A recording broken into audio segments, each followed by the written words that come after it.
Stay Tuned Sports welcomes you to the following presentation of a drunken degenerate watching the National Football League.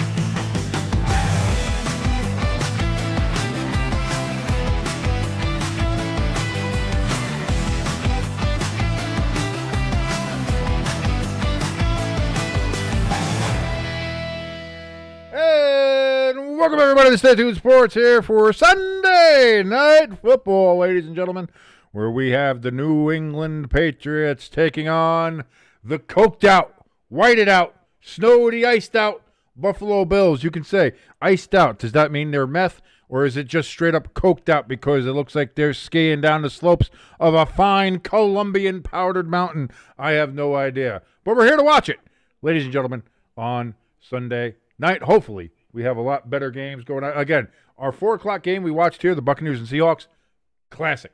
Fantastic game. Glad we were able to watch it. The 1 o'clock game with the New York Giants and the New Orleans Saints. Well, the Buccaneers and Seahawks game was good. So, oh God, to be a Giants fan. Again, the Giants are now 1-4. I feel like I got a booger in my nose or something. A hair? A hair in my nose?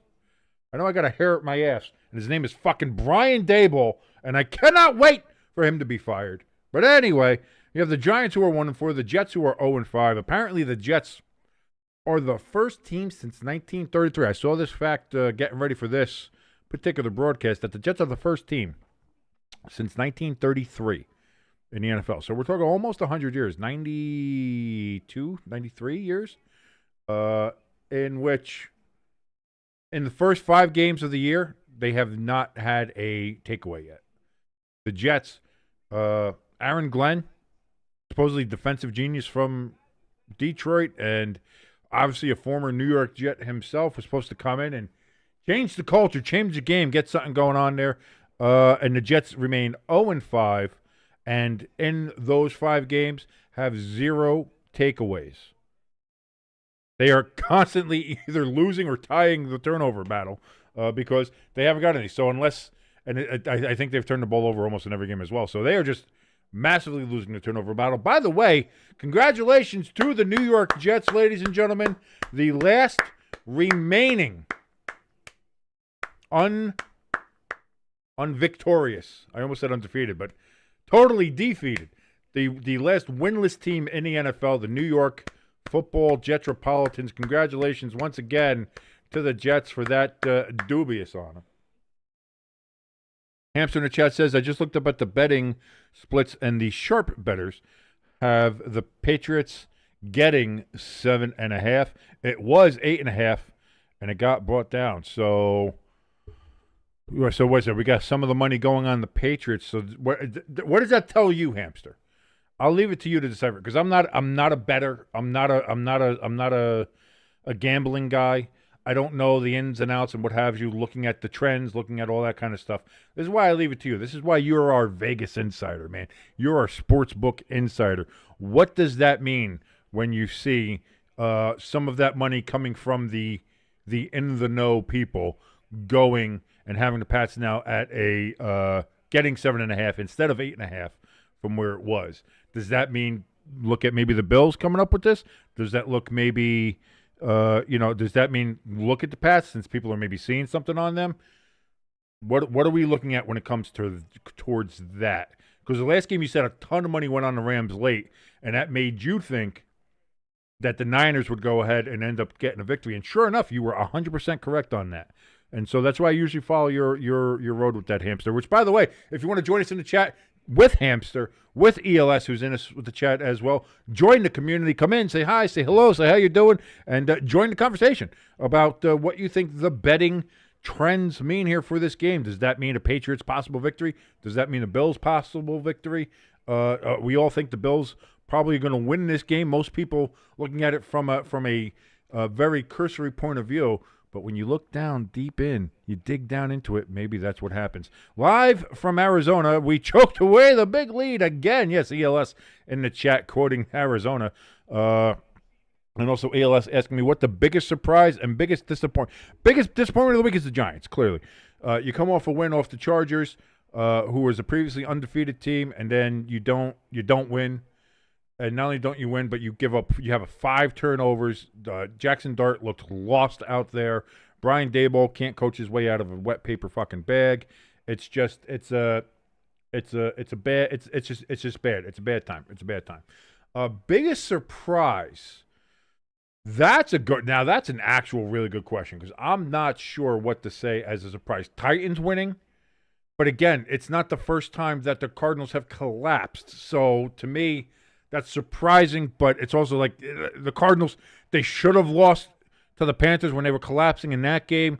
They should have beaten the Titans here, but they collapsed in this game. The Cardinals just seem to find a way to collapse.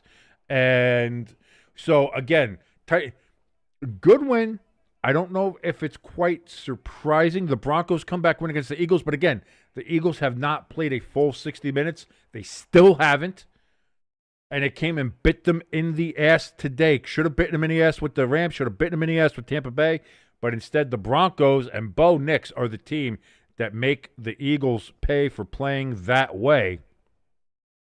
And so, I'm not sure how surprised or like, again, I'm not sure really to put where as a surprise. Maybe the Bengals scoring a couple of touchdowns. That is surprising. Patriots, they're going to get the ball out all the way up to about the 30-yard line on the kickoff, and that is where they will start.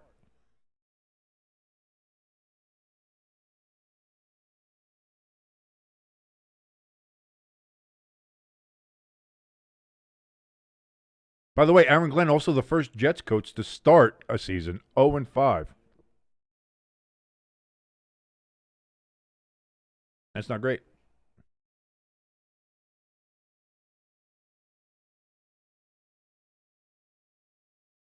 First down and 10. That's going to be caught. Diggs gets it all the way up to the 45-yard line. First down, Pats. I will say this. My biggest surprise is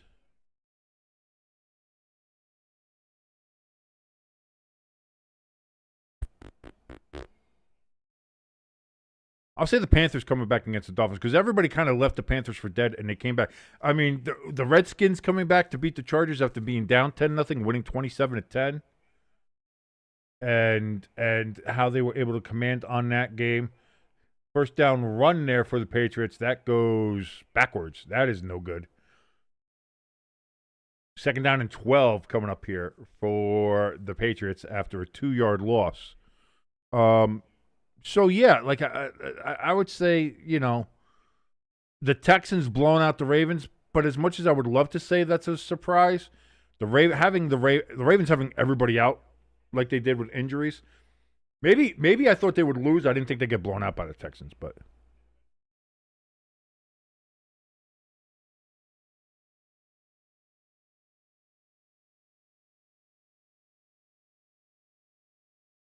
about a 5-yard gain there for the Patriots on 2nd and 12. 3rd and 7 upcoming.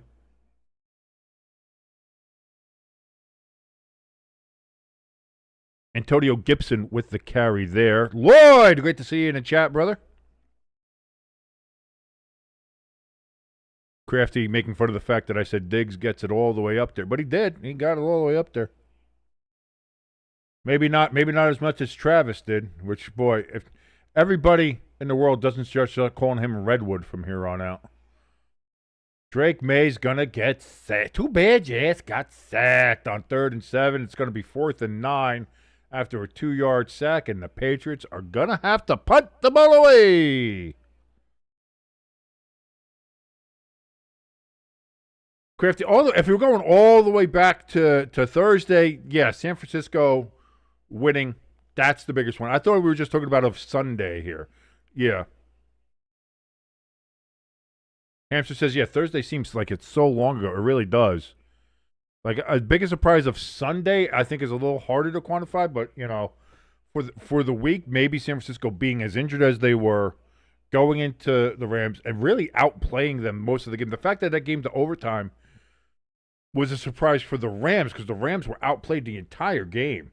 And Mac Jones just showing what a goddamn fucking tough son of a bitch he is in that game. But fantastic. Kretz saying at least 5 teams blew double-digit leads today. I know it was Giants being among them. Giants were one of them. Go Giants! Well, it's saying my nephew decided to not watch the Lions. That's all right. That's all right. Hey, listen. Oh, but you said, so you saw your nephew, but he decided he wasn't going to watch the Lions. But you said, yeah, I don't know about that. In that case, like if I visit someone, like I thought maybe he was watching another game or he did something like that. But he's like, oh, we're just not going to watch the game. It's going to be like, then I am not coming over. Hey, have a great day. Shows you how great of a family man I am.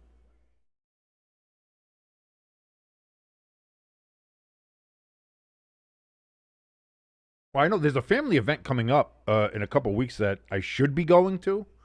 But the Giants and Eagles are playing on a Sunday, so I'm not. So, whoopsie, but, priorities. I have to stream to 5 people out there and watch my team get its teeth kicked in, rather than going to say happy birthday to a baby. I apologize, but, priorities, people. What's more important? A human being in the family turning another year older or streaming to 5 people and watching my team get their teeth kicked in? Let's be honest. Oh, God. I don't know why I do what I do, but we still do it here, ladies and gentlemen, on Stay Tuned Sports. Hamster says it's wild how much stuff happens in 3 days during this time of year. Sports news-wise, well, between sports news, again, this week especially, I think that's why it seems extra long to me because I had to deal with the whole Taylor Swift release with Pepper Jack here, clearly, and we had all that going on as well. So there was a lot of that going on. A lot of sports, a lot of baseball. Like we said, the baseball playoffs going on. Yankees getting their fucking ass kicked. In the first 2 games there of the ALDS.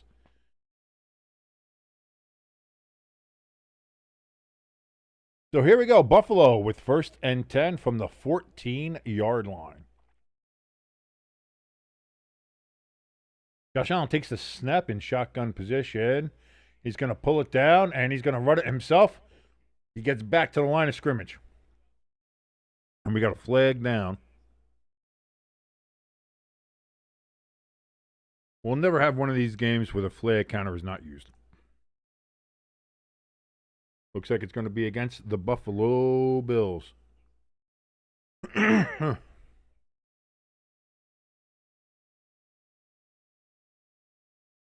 Holding on the Beefalo Cokeheads there.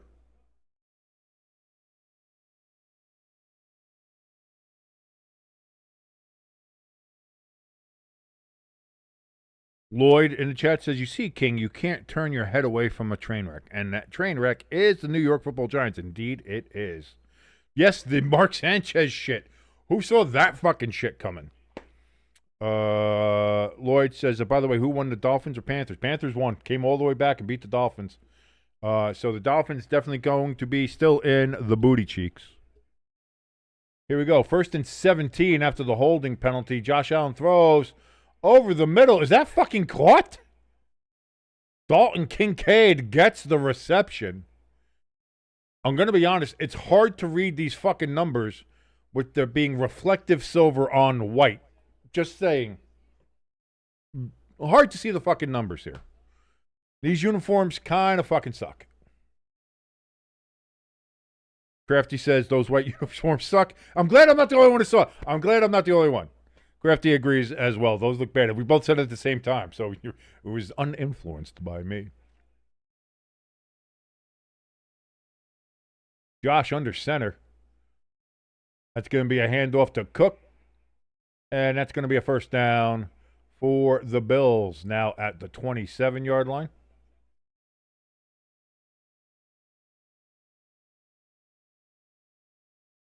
Yeah, it's the white unis and silver number. It makes it so hard to try to fucking read this game. ELS says, if I get a seizure from these white jerseys, I'm going to sue the Bills. It's so bad. It just looks so bad.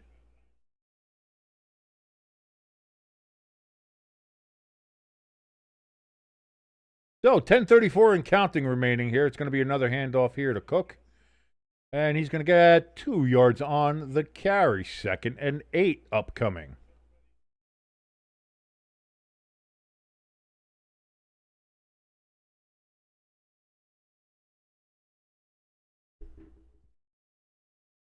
Josh Allen got a 70%. You know who's got numbers like that? Daniel Jones, just saying. Crafty in the chat says the biggest winner of the weekend so far were the 49ers. Not only did they upset their biggest division rivals, but they watched every other team in the division lose. Very true. And the Niners, for as injured they are, if they can, I mean, listen, you keep on winning games like you're doing. Quick throw here by Josh Allen, and that's going to be good for about 4 or 5 yards there. They're going to say 4 yards, actually. It's going to be 3rd and 4 now from the 33.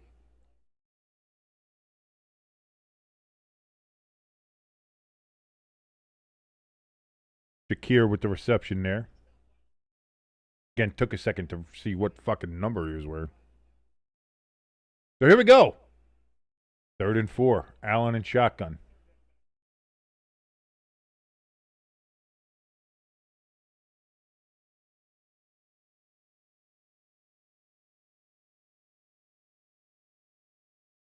Gosh, he escapes the pressure. Throws. Open. Caught. Into New England territory is Dalton Kincaid, the tight end. 1st and 10. Buffalo Bills.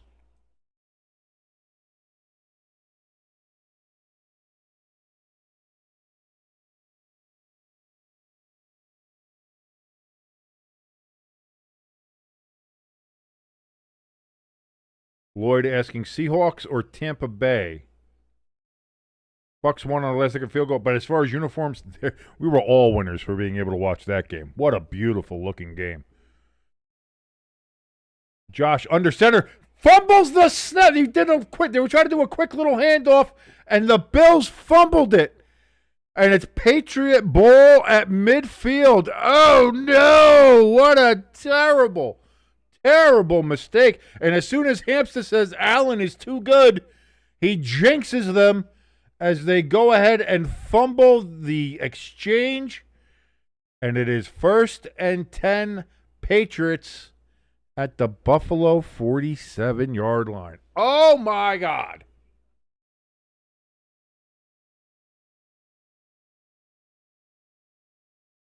Hampster says, right when I was bragging about him. Yeah, nope, that's how it happens.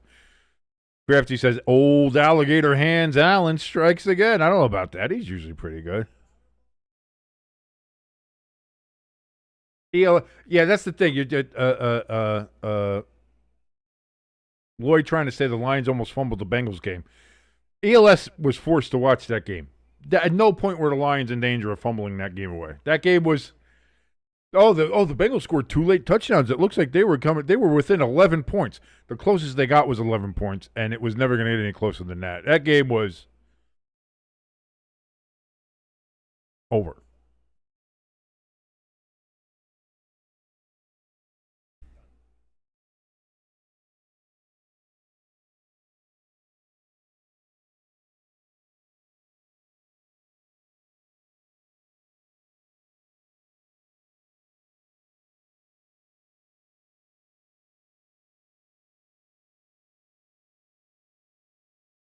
Really tired of that LeBron James fucking DraftKings commercial. Kind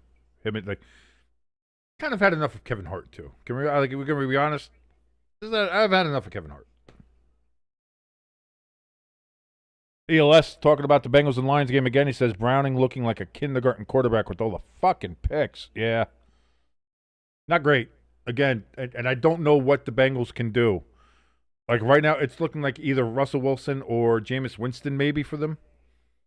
Which, believe it or not, Russell Wilson would be the cheaper option, which is what I would think for the Bengals. Some people were trying to say they might go for Cousins out of Atlanta, but that would be an expensive get because Atlanta said they want they want a pretty decent draft pick at least in exchange for him, and for a team to pick up most of his contract. That's not going to happen. The Bengals are cheap as shit, so I mean,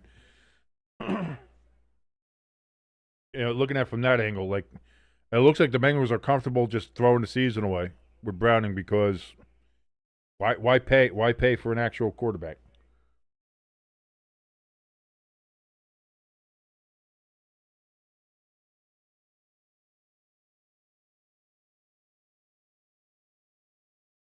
So here we go now. 1st and 10 for the Patriots after the Josh Allen turnover. Maye, play action. Throws over the middle. That's going to be caught. And they fumble it. Oh, no. They're going to say he was down by contact. Ramondre Stevenson, or are they going to say Bill's ball? What's going on? They said down by contact, and now they say fumble. And they say Bill's ball immediately back after Ramondre Stevenson fumble. Yeah, that's out. That is out. That's a fumble. Oh, no. So just like that, Buffalo gives the Patriots a great opportunity, and they give it right back. I don't think you want to give Josh Allen a second opportunity to correct a mistake. Again, and again, he's had a huge problem this year, Ramondre Stevenson, with fumbling the ball. We saw that with the Steelers game. We've seen that all around. But holy shit. Flea flicker here for the Bills. That's going to be caught, and it's going to be a first down for the Bills. It was 1st and 10 from their own 38 after the fumble.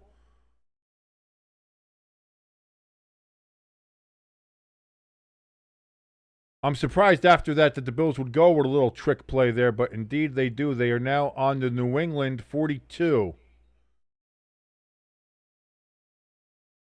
And what do we got? The whistles blow. The referee stopped the play.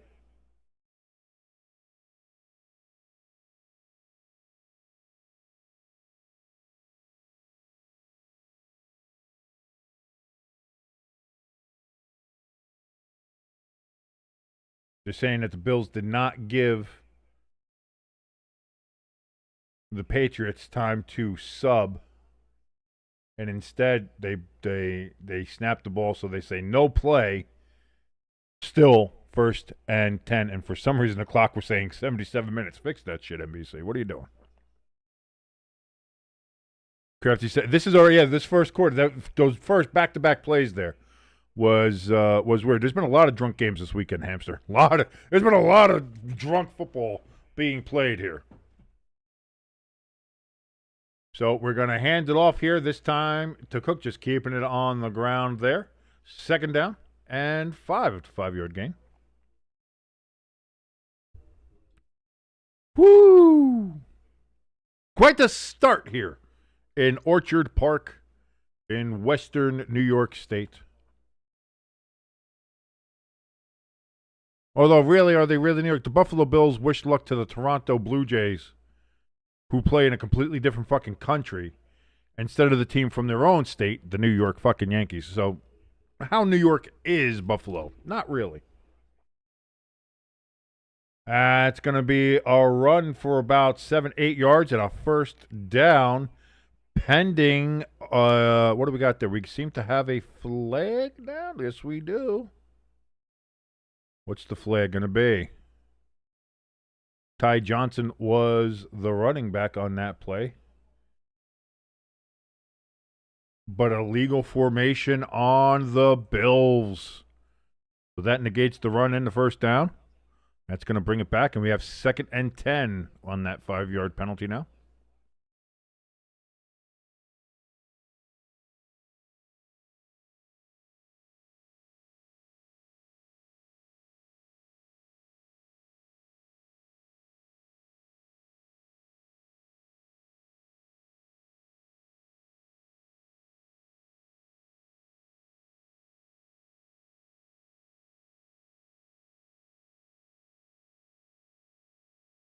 Allen throwing for Coleman. Coleman didn't have his head. By the time he got his head around, the ball was already by his ear hole. So incomplete. 3rd and 10 now coming up here. Hampson in the chat says, and I think my Titans got pretty lucky today, Lloyd. So I don't know what you're talking about. The Titans won, if you didn't know. Oh, I don't know. You're talking about something. Yeah. No, Titans won today, man. They came all the way back against the Cardinals. And again, I would consider that to be a surprise of the weekend, except the Cardinals are just for the whole season here keep on blowing big leads late in games. I don't know why, but it just seems to be what they're doing. And that pass is up and incomplete, defended there by Jones on the Patriots, Marcus Jones. And it's going to be 4th and 10, and Buffalo is probably going to have to punt here. Pecan says, speaking of drunk football, who dat going to drink another highball? You son of a bitch. Fucking Saints. Congratulations to the Saints, though, for not being the last unvictorious team. We got flags on the punt here, by the way. That punt goes out at about the 12-yard line. Let's see where they're going to go, but actually goes out at the 15-yard line. But we'll see what the flag is. It was right on the snap, so it's either illegal formation or offsides.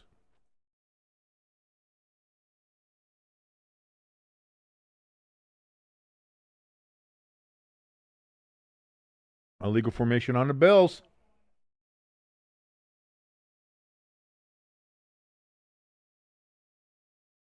So now, because of that 5-yard penalty, the Patriots will get it at the 20 instead of the 15. Hampshire said he wasn't going to drink himself another special little drink, but Pecan talked him into it. Pecan, look at you being a terrible influence. You're supposed to be a Saints fan. Say, what's holy about what you're doing, Pecan? How dare you?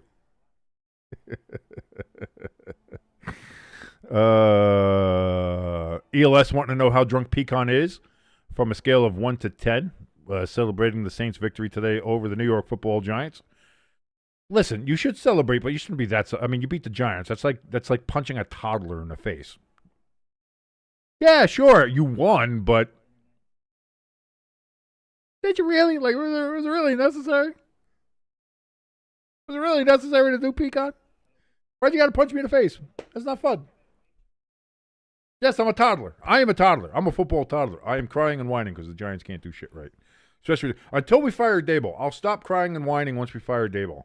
Because right now I cry and whine. Daboll, get rid of Daboll. I don't want Brian Daboll here at all. I don't know why I turn into a 30s gangster when I do that. Apparently when I was crying as a toddler, I was a 30s gangster.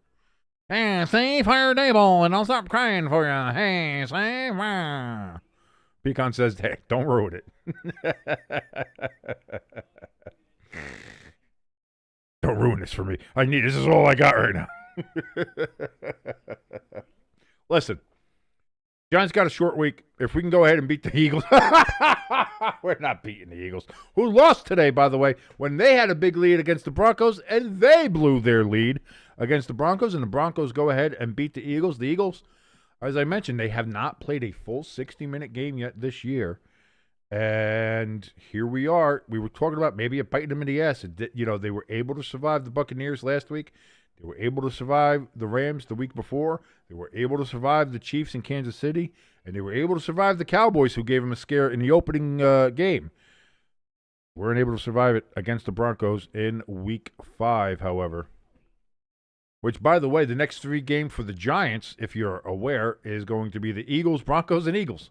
So, Giants are looking down the barrel of 1-7, which would be good because then Daboll's probably going to get fired. Maybe. Possibly.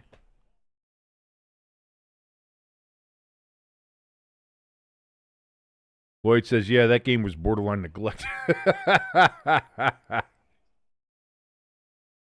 So here we go. 1st and 10. After the punt, let me change the possession here. I forgot to do that. For the Patriots, that's going to be a 9-yard run there. Jesus Christ. Antonio Gibson with the carry. They're going to say 2nd and 2. It looks like they're going to keep Ramondre Stevenson on the bench for the foreseeable future.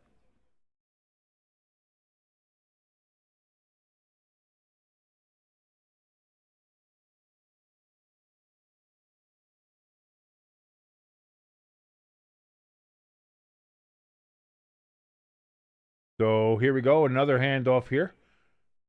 And Gibson's going to get the first down on a gain of about 5 yards there on 2nd and 2. So we have a first, ladies and gentlemen, we have a first down.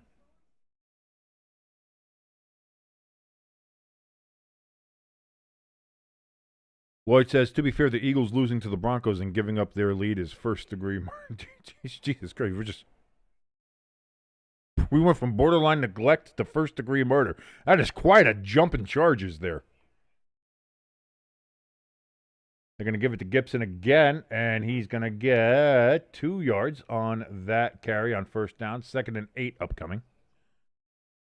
Pecan says the Eagles are going to, again, I have a feeling like, again, they're going to be playing the Giants. It's a short week. So for the Eagles, it's going to feel like a get-right game. I think they are playing at the Giant air conditioner there in the Meadowlands. So, you know. But it'll be a primetime game. It'll be the Giants, and the Giants will be playing at home. We all know how that goes, ladies and gentlemen. Drake Maye, what the fuck was that? He just kind of dropped that to the floor. Like, that's... They're going to say there was a receiver in the area. That's...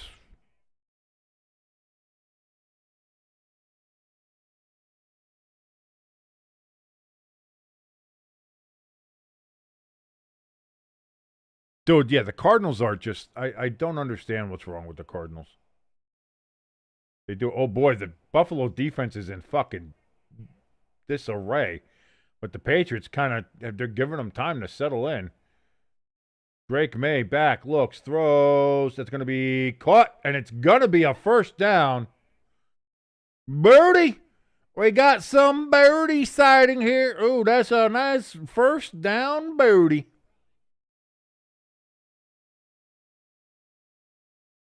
Look at that booty stretch. What a stretchable booty for a first down.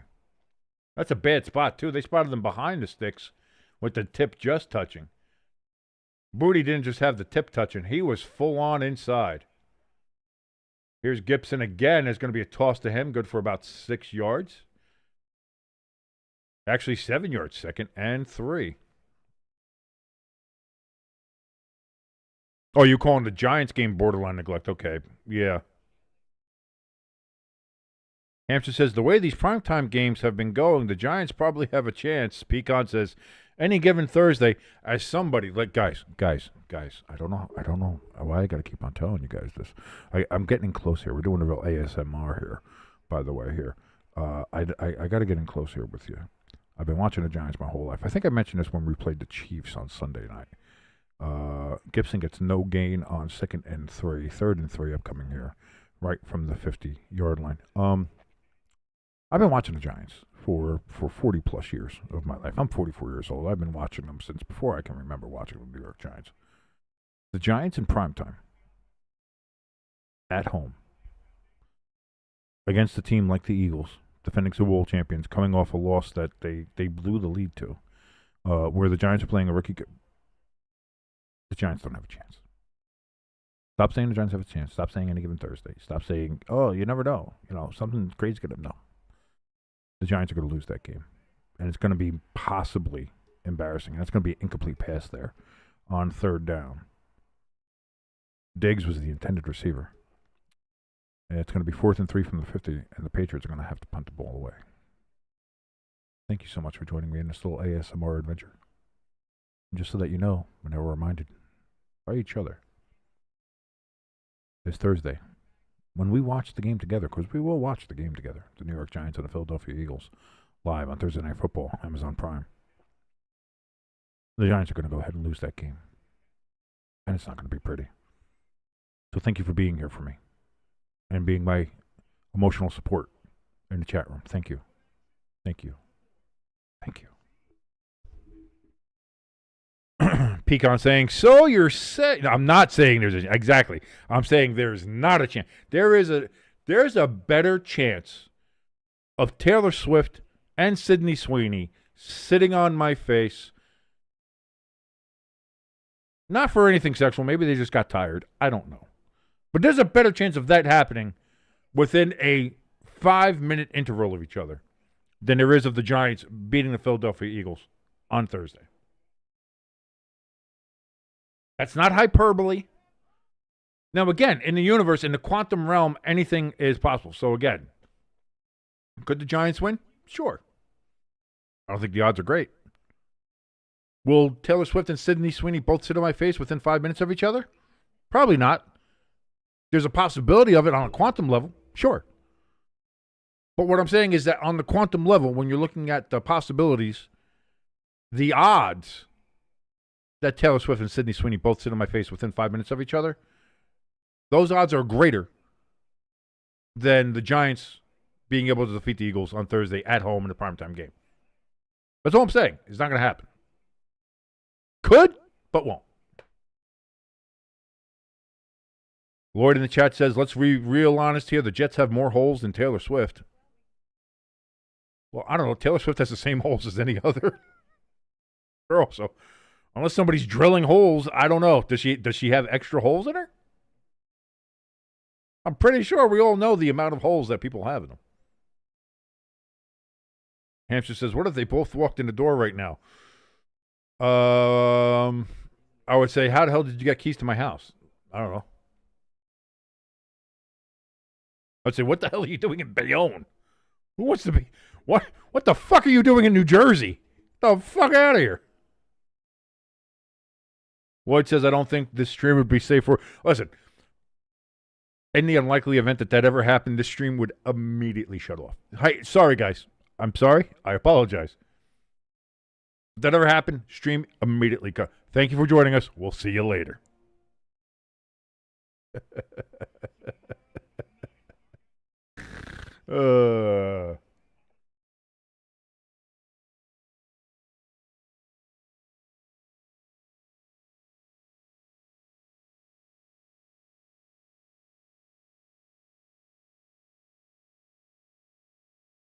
Hamster says, send Lloyd to an anatomy class.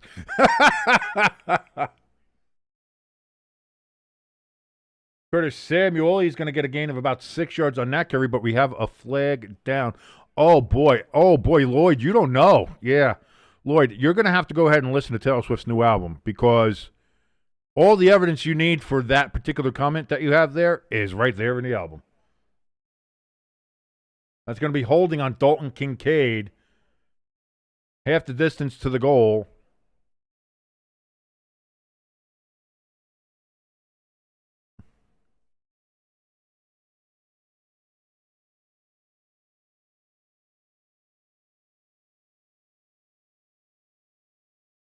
Pecan says, if that happens, Giants are going to the Super Bowl. Maybe.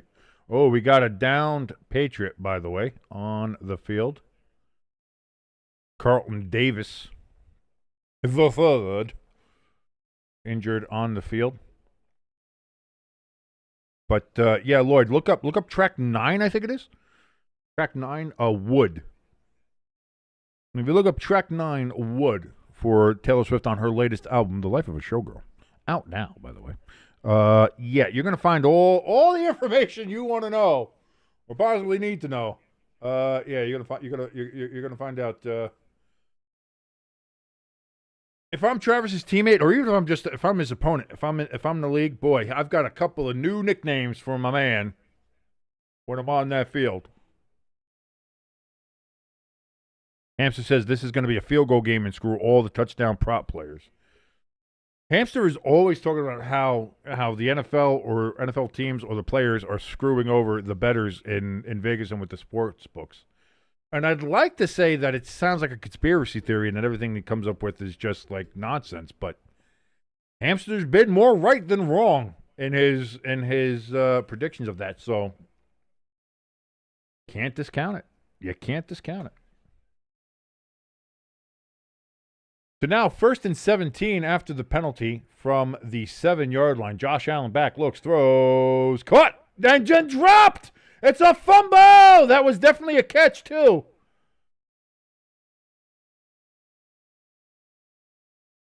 And it is Patriot ball at the 11-yard line. Holy fuck balls. What the fuck is going on? Oh, I didn't have I had the Patriots. I have not been paying attention to the possession arrow. I apologize to everybody. But it was Bills' ball, now it's Patriots' ball. Holy shit. Lloyd says this game has the entertainment value of wet paint dripping. It's fucking sloppy as shit right now. I don't know what the fuck is going on. We've had 3 fumbles already. And we're not out of the first quarter.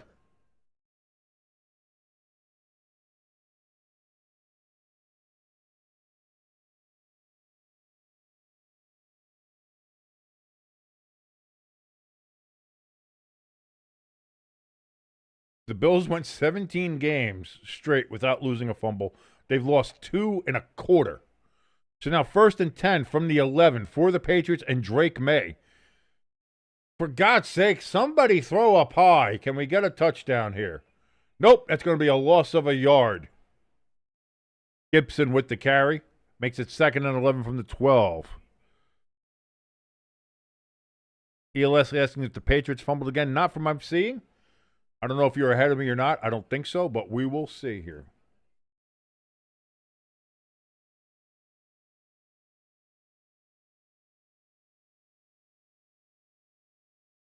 So here we go. 2nd and 11 from the 12. Maye is in shotgun.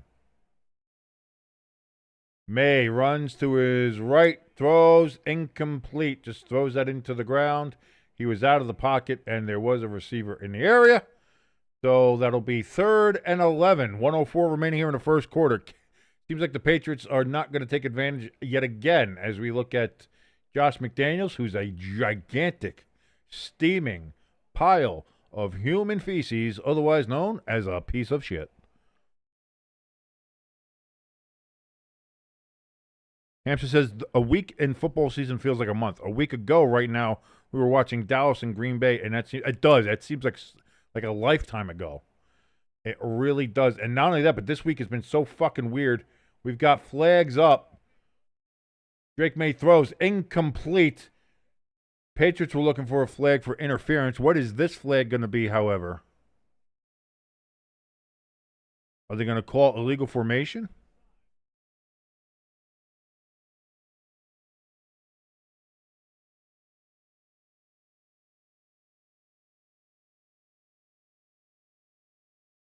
Illegal formation declined, and it'll be 4th down for the Patriots. Because, yeah, dude, Dak Prescott, if Dallas had any sort of defense, the Cowboys would be impressive.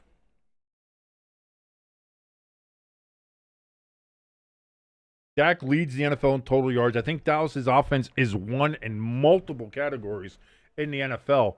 He's having like an MVP style season, but the Cowboys are still 2-2-1 because their defense sucks. And even with as bad as their defense is, they've still been able to win 2 games. And you know, as bad as defense is, the Jets still had a problem scoring against that Dallas team. Field goal up and good for the Patriots. They lead 3-0 after the 2nd Buffalo Bills fumble. They were able to hold them off. Again, New England had the ball, 1st and 10 from the 11, and only lost a yard in that entire sequence. So not great for the Patriots, but they hold a 3-0 lead.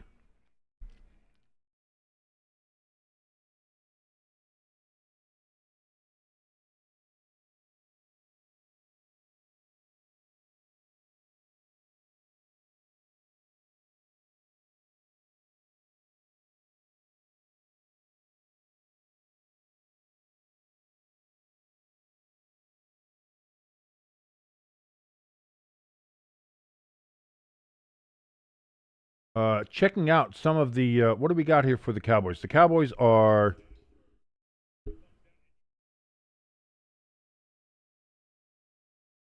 they get 300. They have 327.5 yards a game is what they're averaging for total yards. averaging 20.6 points a game, have 227.2 yards per game as far as an average. 33 touchdowns so far. They do have a -6 turnover differential, so not great.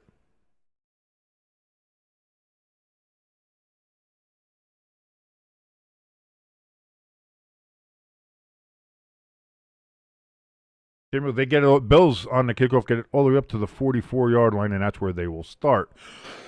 Pardon me, with 50 seconds remaining here in the first quarter. By the way, let me check these stats again. So here's what it is. For the 2005 season, total yards per game is actually 404.3. That's first in the NFL. Points per game is 28.5, fifth in the NFL. I don't know why it was giving me wrong numbers. I think it was giving me something else.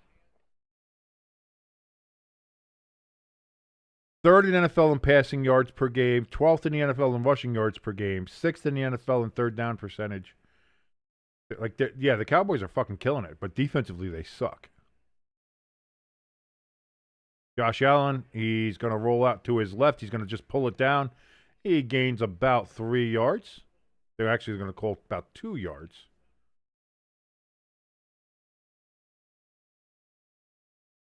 And Buffalo's going to have to run one more play. That will be the last play of the first quarter, as the play clock is just slightly ahead of the game clock. By the way, Lloyd says, you know the expression slippery when wet? I'm from New Jersey. And a Bon Jovi fan. Of course I know slippery when wet. That's this game in a nutshell. Yeah, man. And it's not even wet. That's what I mean. And the Bills go offsides.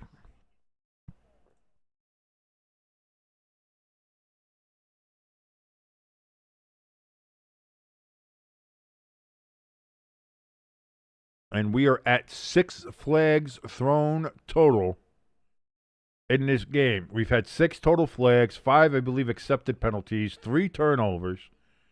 This has been a slop fest and a half. And with that, they actually don't get another playoff. And that's going to be the end of the first quarter here in Orchard Park. New England 3, Buffalo nothing in a sloppy shit fest of a game. Will they get better as the quarters go on, or will this just be us kind of talking, keeping ourselves entertained here? It might be that. It might be that. Hamster says, I need to start putting money on these primetime games. Listen, you give such good betting information. The fact that you don't bet on the games is kind of weird. Like, I think, the old phrase, put your money where your mouth is. You've been right more than you haven't been. So, even I think if you average it out, you'd still be pretty good. As I itch my fucking head here. I'm going to take the hat off for a while. Dunk. Let the bald spot breathe. You got to let the bald spot breathe a little bit, I may look like shit. I may look like a homeless man. But what are you going to do? What are you going to do? That's why we're here, ladies and gentlemen. Thank you so much for joining us here on Stay Tuned Sports. My name is King. Not drunk, believe it or not. I'm drinking coffee. But thank you so much for joining us as we're watching the Patriots and the Bills just kind of fumble fuck themselves through a game here. If you like anything that you're watching here, and if you do, I don't know why. We got people unsubscribing. We don't actually have people subscribing. Please give us a like, give us a share, and hey, if you haven't yet, please hit that subscribe button. We got to start replacing the people that have unsubscribed. Not sure. Not sure. I'm not sure where we haven't changed. We haven't done anything different, and just people started unsubscribing. I don't get it, but either way. You can do that for us if you'd like to. Thank you so very much.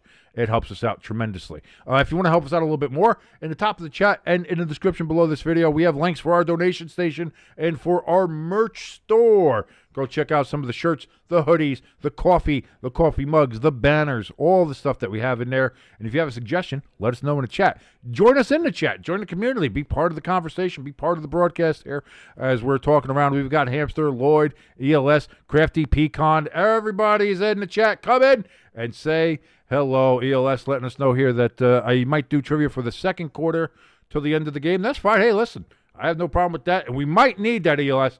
Because this game might be, if this game continues to go the way it's going, a little trivia might keep things nice and entertaining here, at least.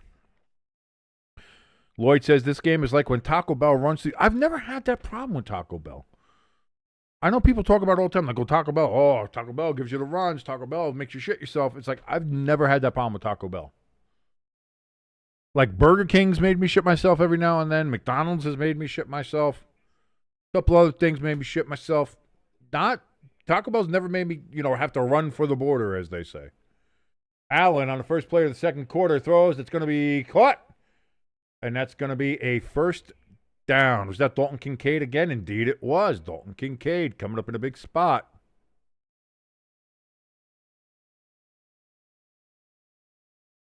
Hamster says, I want the Bills to win because Atlanta plays them next Monday night, and I want them undefeated. I don't want them coming off an upset. Look at Hamster getting cocky.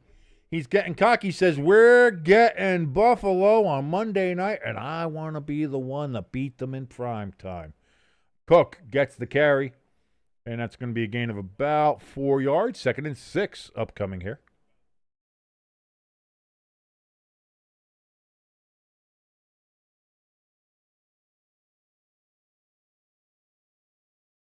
Lloyd says, I have, and it's not a fun experience.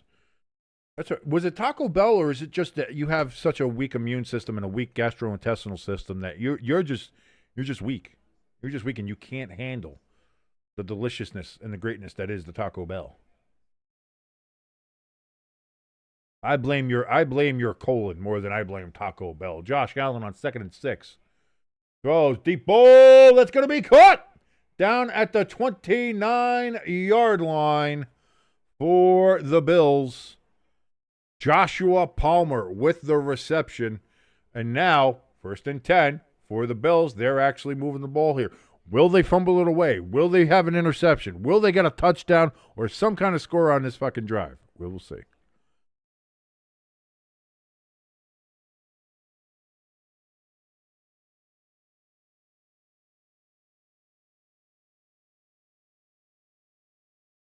Josh Allen, 7 of 9 for 97 yards, as you can see there on your screen, as well as on the broadcast screen as they have here.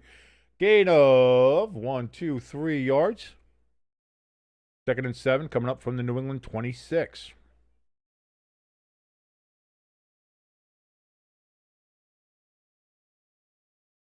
Lloyd says, unpopular opinion, the best game to watch this Sunday was the Browns. I don't think it's an unpopular opinion. That was an entertaining game. It was a good back and forth.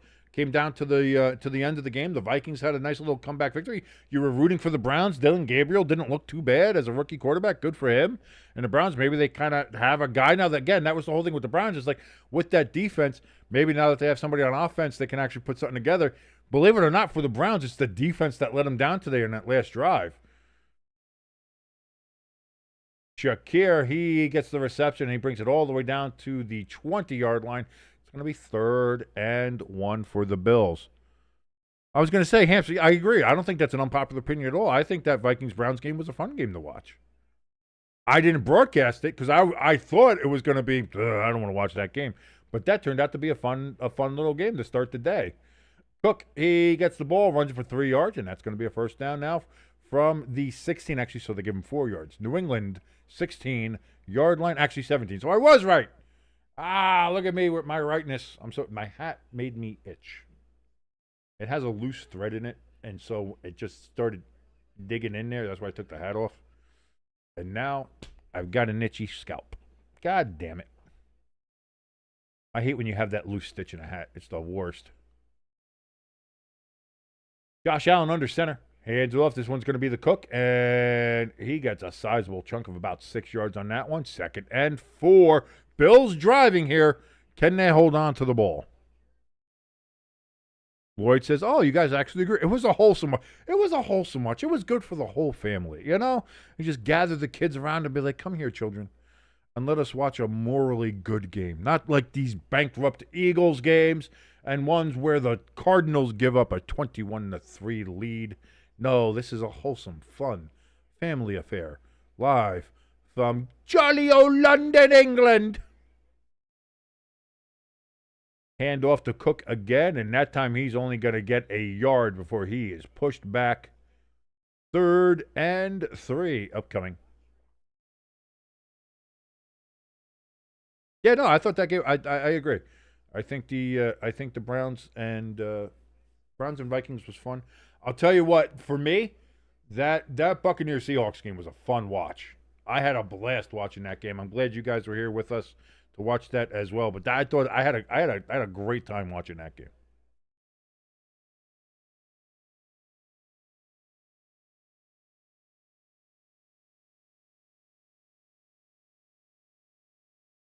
That's going to be Josh Allen's going to keep it down. Then he flips it out after he was going to get caught.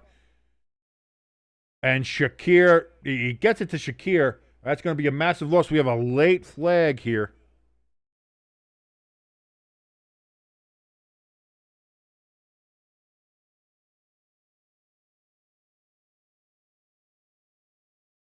Might be a legal man downfield, since that wasn't supposed to be a pass play.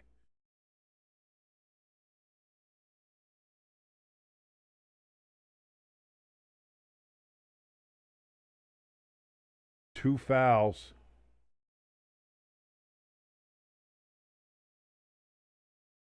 Two penalties, illegal man downfield and pass interference, both on the Bills, and both of them have been declined. But as you know, as you see, my logo says all flags counted.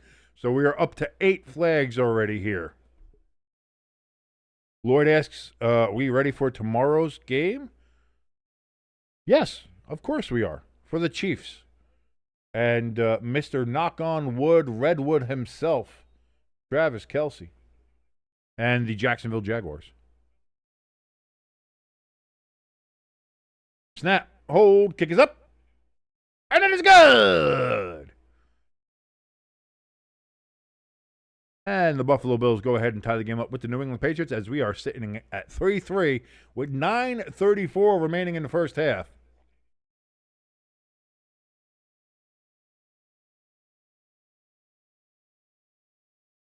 ELS letting us know that today's trivia in the chat will be a mix of Patriots trivia, Bills trivia, and generational trivia. Very interesting. We'll see what happens.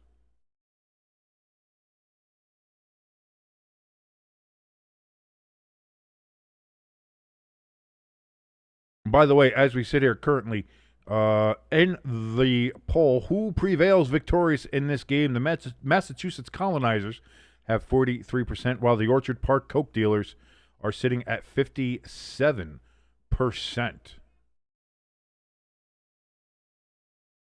Hey, we got trivia here during a commercial break. Thank you so much, ELS.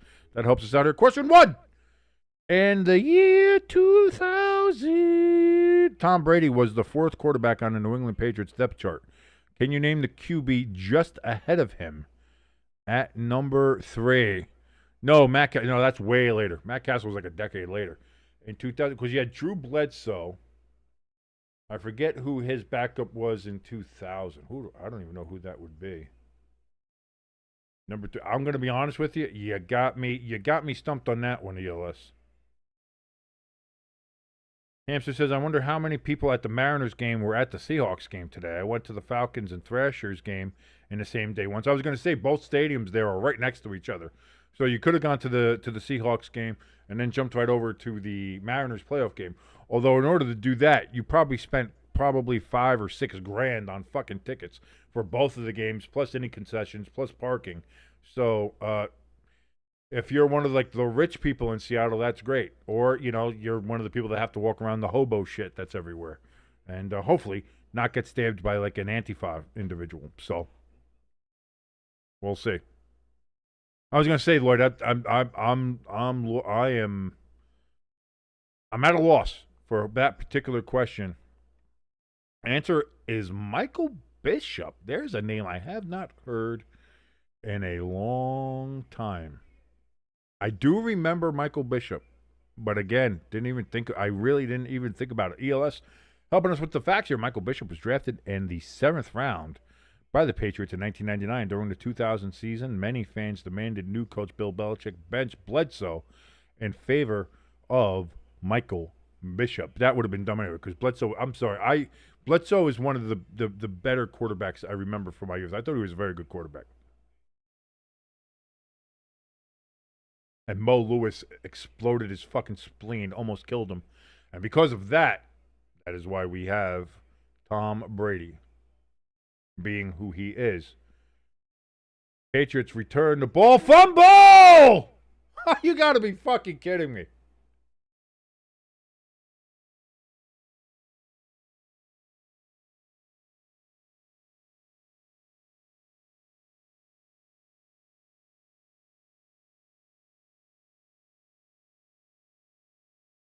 They're saying there's an injured player, but the player's like, I don't give a shit. Let that motherfucker die. I ain't letting go of the ball.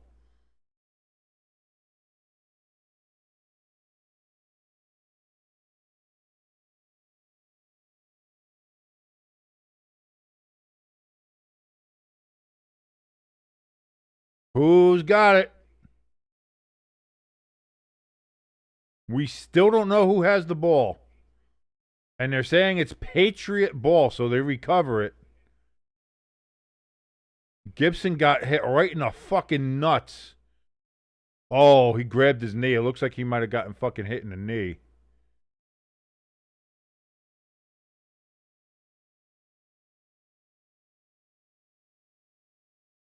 Crafty says if we took a drink for every single fumble tonight, we'd all have alcohol poisoning. I don't know if I would have alcohol poisoning, but I would be fucking sloppy. I'd be there's a pass from the feminine into the flaminum flume. I would not be doing great. That is the fourth fumble. However, the first fumble recovered by the team who actually fumbled it. So Patriots fumbled, but they do recover. They retain possession, but Antonio Gibson remains on the ground for the Patriots. Looks like he was grabbing his knee, so not great, and you certainly hope that it's nothing serious. Maybe it'll just be a knee stinger, you know.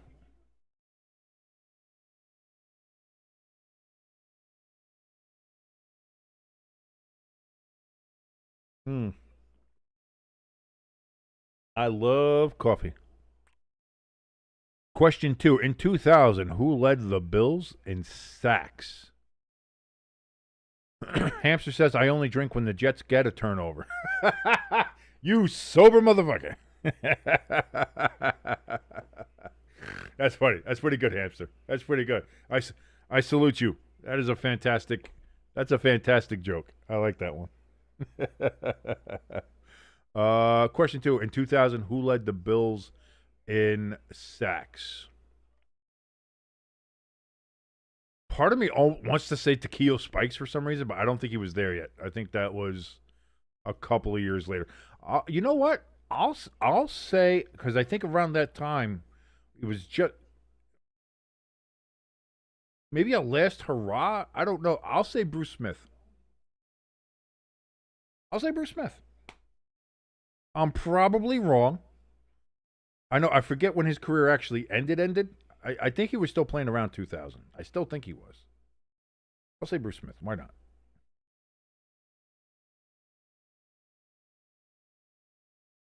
That's my best guess because I can't remember anybody else on the fucking Bills from 2000. So.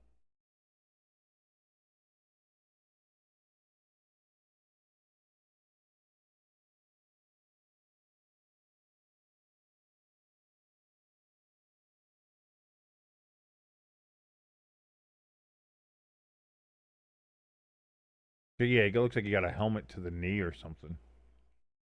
He's limping off. He's going off with a little bit of help, but he is walking, so that's encouraging to see. Drake Maye first down. That's going to be a gain of 4 yards. Stephon Diggs with the reception.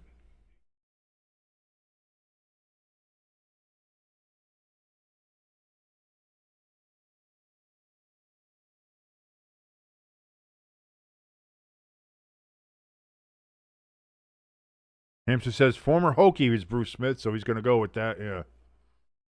Lloyd says he was only 2 in 2000. Got a bunch of babies in there. I got just a bunch of babies.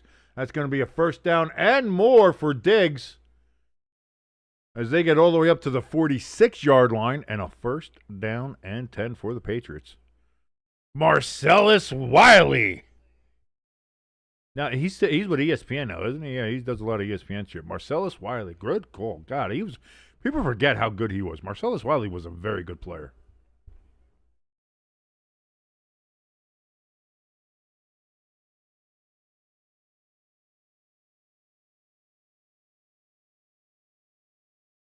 Drake Maye, play action. Then throws it to his running back. Oh, ho, ho. Henderson gets his hip cooked on that play, but he holds on to the ball, so we're making progress. Trayvon Henderson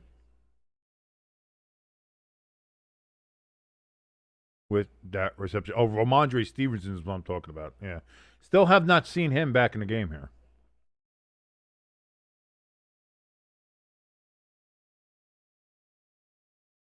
.42, 41, 7:40 and counting remaining here in the second quarter. Drake Maye takes the snap. He steps up in the pocket. Probably not a great idea. Loses 2 yards as he is sacked. Too bad your ass got sacked. And we're facing a 3rd and 8 now. Are the Patriots from their own 48-yard line. The loss of 2 yards knocked them away from midfield there where they did have the ball.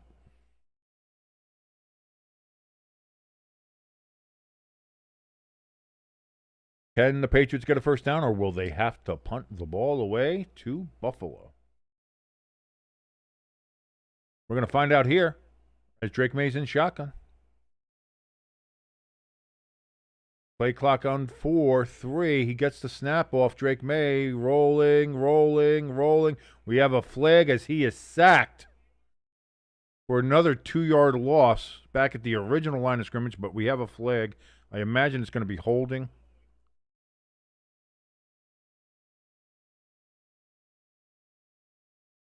Two fouls, holding on the Patriots. Holding on the Bills. The offset replay, the down never existed. Erase it from your mind. Play never happened. Didn't exist. It's in the ether. You're mistaken. You think there was a play there? There wasn't. So it's 3rd down again. A rare do-over in the NFL.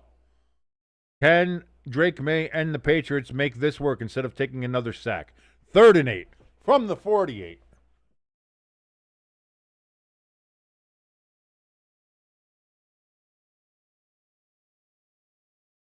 Drake Maye, he's got time, throws over the middle to nobody in particular, incomplete. So you get a second chance, and you blew it. You blew it. 4th and 8, Patriots are going to have to punt. Patriots gonna have to punt the ball away because they flew their second chance of getting a first down. Now they're gonna punt the ball away. Will it go in the end zone or will it stay in the field of play? We are gonna find out here. Punt it away. And that's going to bounce at the 8, and it's going to roll to the 10, and that is where the Patriots will down it. So decent punt there, 40-yard punt down at the 10-yard line, and that's where the Bills will start their next drive. Oh, I had already switched it over to the Bills. Sorry about that. ELS with question. Oh, he's talking about generational trivia. So with the generational trivia, we have 5 different generationals. The greatest, which is 22 to 45, Boomers, Gen X, Millennial, and Gen Z. I'm a Millennial personally, so. Or is you just going to use all of them? I say you could use just Millennial because that's what I am. I can probably figure shit out. Otherwise, I don't know. Question 3 will be the greatest generation trivia question. So good luck to everybody. All right, there we go. So that's going to be what? From the years 1922 to 1945. So that's what we're looking at here from ELS, giving us a little heads up on the trivia. If you're joining us here on Stay Tuned Sports, thank you so much for joining us. You can go ahead and join the chat, be part of the conversation, be part of the community as we see ELS getting ready to go ahead and give you more trivia questions. That's going to be fun. He says we're using all of them. Okay. If you like anything that you're watching here, as I'm still itching from where that hat stitch was in my hair, and it's making me crazy, you can go ahead and, if you feel so inclined, you can go ahead and hit that like, share, and subscribe button. Helps us out, especially if you haven't hit the subscribe button yet. That would certainly help us out, and we certainly thank you so much for doing so. Also, hit that notification bell. Let you know whenever we go live, and that certainly will help as well. Also, if you want to help out in a little bit more tangible fashion, fiduciary fashion, like our good friend Pecan has, who currently leads in the clubhouse there with $110 donate. If you want to go ahead and get your name in a ticker like Pecan, you see it right going right there, Pecan, top donator, $110. If you want to go ahead and beat that, you can go ahead and donate more than $110, your name will go in the ticker. But any donation will be appreciated. We appreciate 5 cents, $5, $1, a Canadian nickel, whatever you want to do. Would certainly help us out, and we certainly do appreciate all of your support and help. Again, and that's what the donation station link in the top of the chat and in the description below. In those same places is a link for our merch store. Helps us out tremendously. It's like donating, except you get a cool piece of merchandise to go with it. We have a bunch of stuff in there for you to go ahead and pick up, and we certainly hope that you do. Also, link for our Discord if you want to join the community. It's fun to do. It's a very small community as it sits right now, but you can join and make it fun and have a great time with all of us there and in the chat as well. Hand off here to Cook, and Cook's going to get a gain of about 3 yards on that carry. 2nd and 7 upcoming. ELS, question number 3. What classic character did Vivian Leigh play in the film A Streetcar Named Desire? I'm going to say Stella. Stella!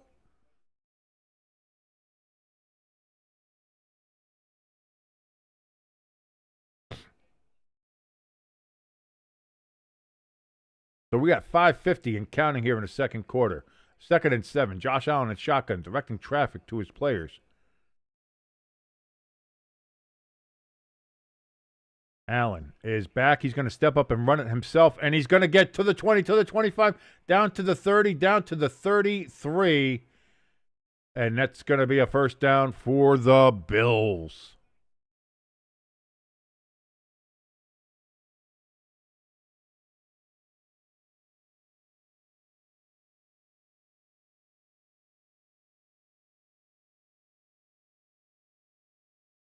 Come on, Lloyd. You got to be more in tune with your classic cinema.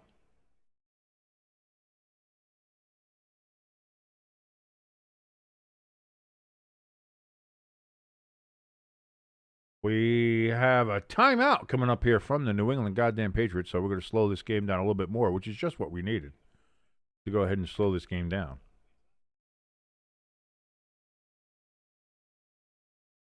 Lloyd says, yep, I have no fucking idea.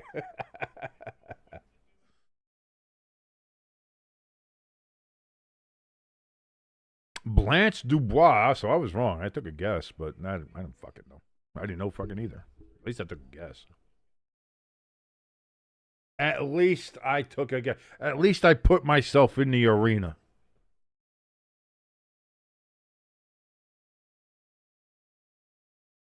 It's not French. It's not a French movie, Lloyd. A Streetcar Named Desire takes place in New Orleans. And Cajun Pecan should have known that. That's his area. And plus, he's even older than I am, so he should know. That's all I'm saying. We've got another handoff here to Cook, and Cook is going to run up the left sideline. But we have a flag down. Oh, boy. Not only is this game sloppy, but we got flags all over the place. We've already got our 10th flag thrown. It's going to be holding on the Bills. 10-yard penalty. Moving back, way back. And we can't get any rhythm in this game. It's whack.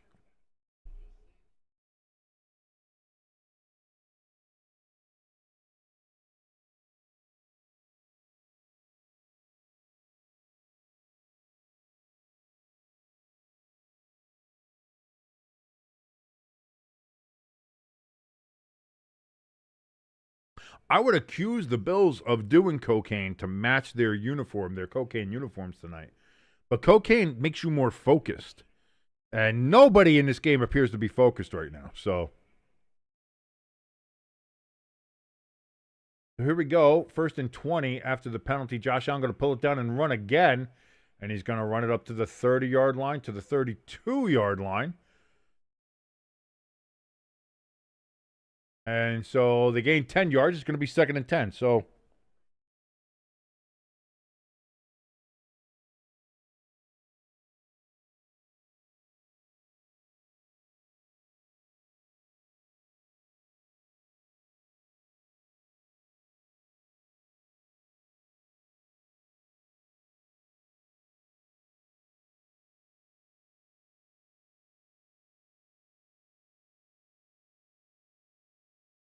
here we go. 2nd and 10 for the Bills. Going to be a toss to Cook, and Cook's going to get 1, 2, 3 yards. We're counting along like the count. So 3rd and 7 now.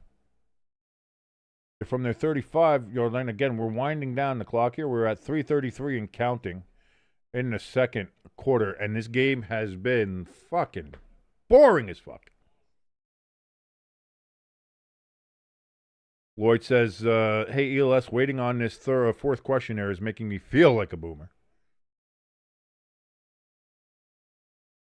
And Josh Allen is going to get sacked. That's a massive sack, too. That's like a 7 or 8 yard sack. Holy shit. And that's going to be 4th down, and the Bills are going to have to punt. Jesus Christ. What a sloppy fucking game.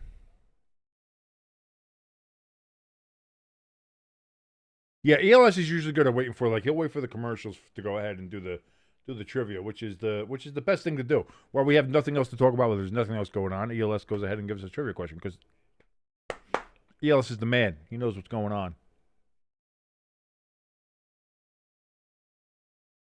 And the Bills punt the ball away. That was an 8-yard fucking sack, by the way. Jesus Christ.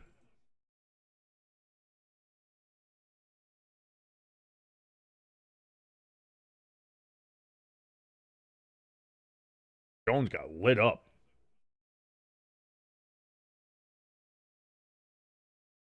Stayed in bounds.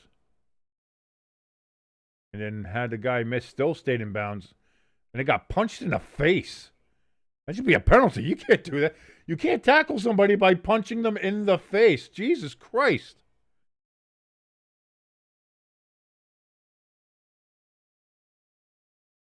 Hampshire says, I wonder what the odds were for under 7 points first half. They're probably pretty good. If someone bet it, they're doing pretty good right now.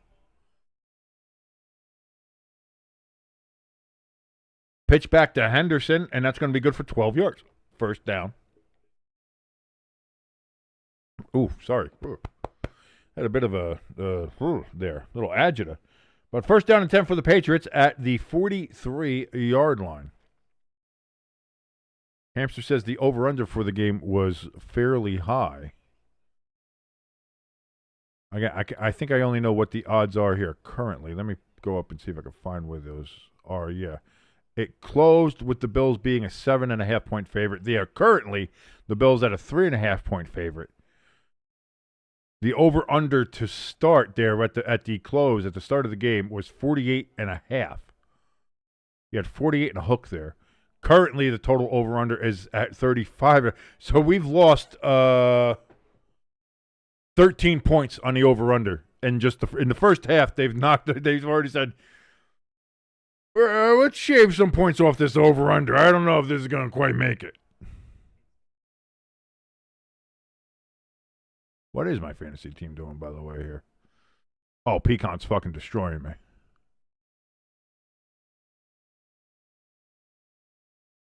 Just like the Giants lost to the Patriots, my fantasy team, to go to old East Pennsylvania coal miners, are getting destroyed by Pecan. But here we are, 2-minute warning, ready to go.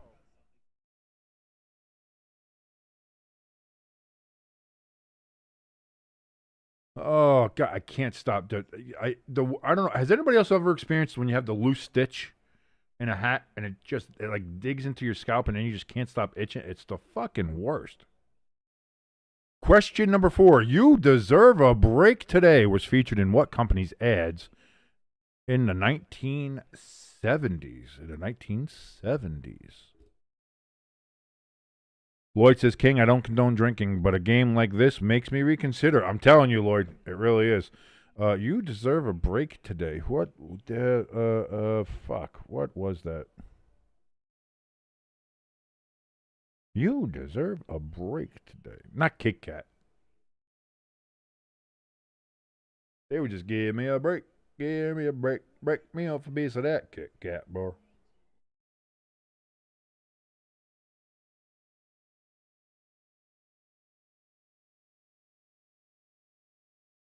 Answer says probably cigarette company. I don't know. In the 70s, they had stopped that. where like you couldn't really advertise too much on television, especially with cigarettes. Like you couldn't advertise on TV. I forget what exact year that was, but I don't know what happened to why is okay. It seems like we had lost the feed there for a second. Lloyd says he thinks it's a beer company. You deserve a break today. I honestly, I'm gonna say I've heard the slogan. I know the slogan, but I can't remember it. Like I can't remember the exact product. As soon as you say it, I'm probably gonna punch myself in the nuts for it. But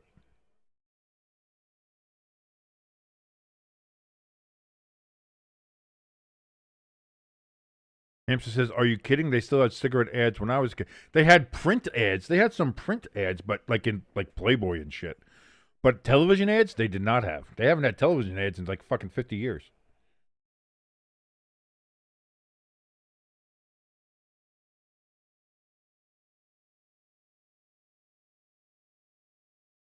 Drake May pulls it down here on 2nd and 6. He's gonna run for 4 yards. But we have a flag. Say it with me, everybody. Got a flag down. That's what that's what makes a game like this that's moving slow even better. Is when we just slow it down even more to put more flags out.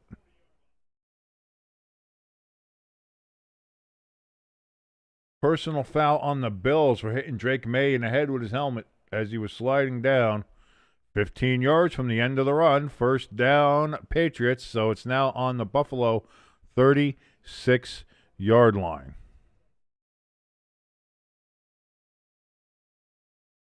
The answer is, good old McDonald's. Fuck. I knew it's I didn't think it was cigarette or beer, but I just couldn't place it. It's one of those things. It's familiar. It's still kind of in the cultural zeitgeist, but it's just something I couldn't quite remember. Fuck. Wish I would have remembered that. Hey, Stevenson's on the field again, and he gets a yard, but say it with me, ladies and gentlemen. Flag. They just want to throw a flag. I just want to throw a flag. I just want to throw it. Everybody else gets a chance to throw their flags, but not me. Not today. I'm throwing my flag as much as possibly I can. Want to throw that flag. Want to throw it away. Throw the flag at you. There's a personal foul for face mask on the Patriots. Move it back 15 yards. Oh, no. It's 1st and 15 from the 50. You got all the yards back that you got on the last play because of the penalty. Now you gave it back. You're back at the 50 with 1:11 left. Ooh! Yeah, no, this is where we are tonight, ladies and gentlemen. I'm just going to sing along commentary.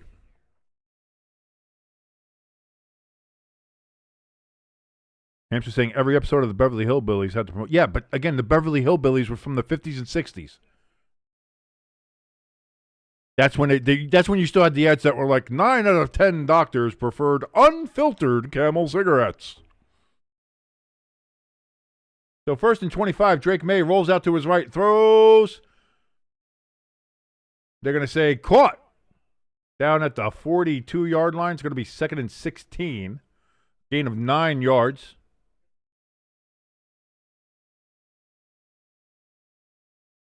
ELS, I like all of you. Again, we have a sports game here. You can do this. Sprinkle it all in.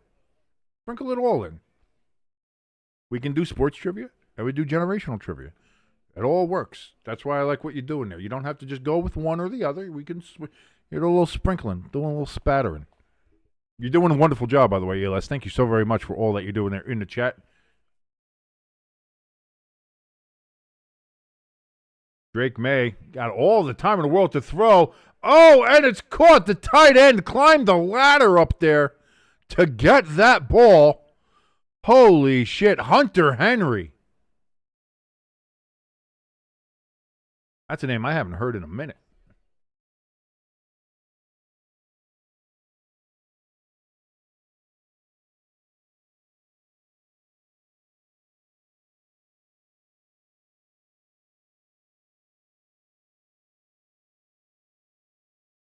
Yeah, I think the Patriots took another timeout.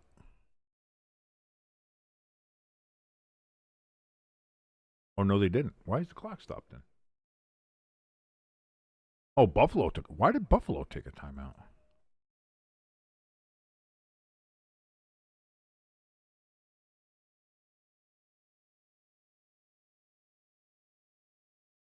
What are they trying to save? There's 53 seconds. What are you trying to save time for? What are you doing?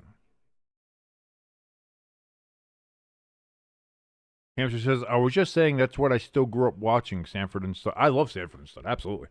Sanford and Son's a fantastic show. Pitch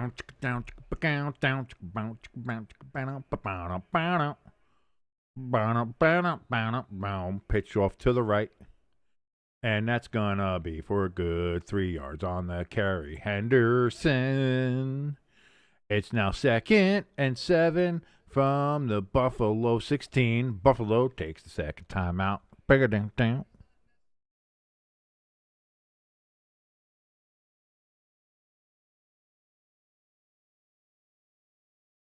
Hamster says, I honestly feel bad for kids that didn't know the world before the internet. Yeah, kind of.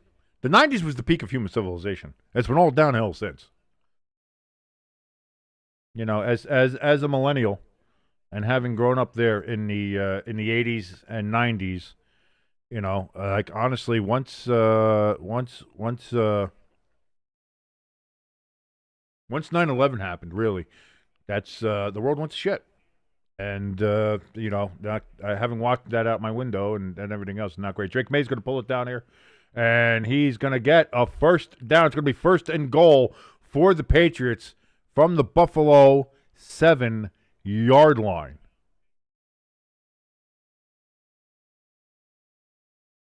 And Buffalo takes their final timeout. Kind of helping her.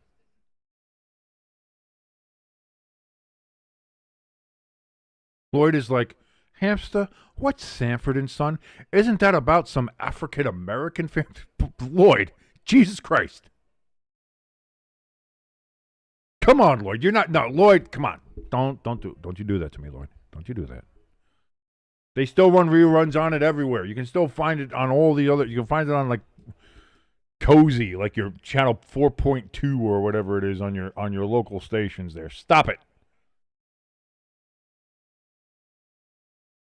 I was going to say, I knew Lloyd was fucking around. I absolutely knew Lloyd was fucking around.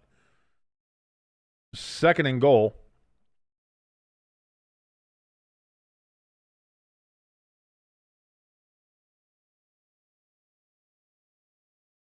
New England takes a timeout now with 18 seconds left.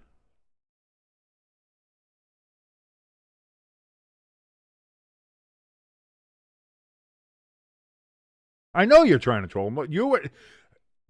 Hamster and Lloyd, I love you guys. But that is troll trying to troll, and then troll trying to troll back on troll. It's just it's a giant wibbly wobbly timey wimey troll ball that we have here in the chat, and I love both of you for it.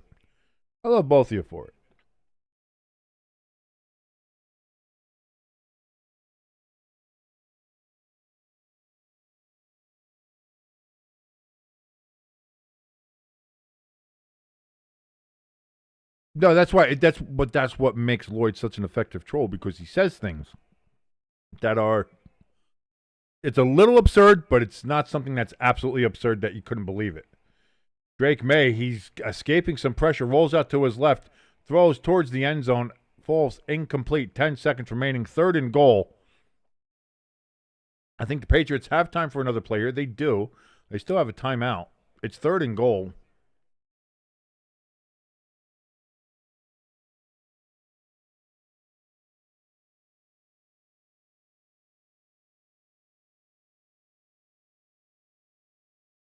And I knew Lloyd was troll. That's why I was like, you can't be serious. I knew, because you're like, isn't that some show about an African American family? Like you said it like so, such a unserious, robotic way.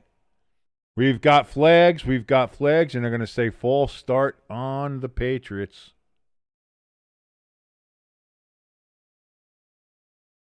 And we've got 13 flags. Boy, Taylor Swift would be really excited about that. She might be the only one excited about that because nobody else is.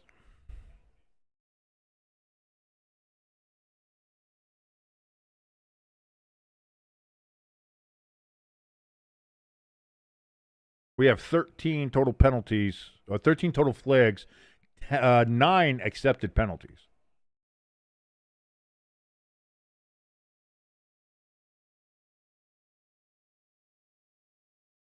Drake Maye steps up into the pocket, throws towards the back of the end zone. That's got to be interference, and indeed it is.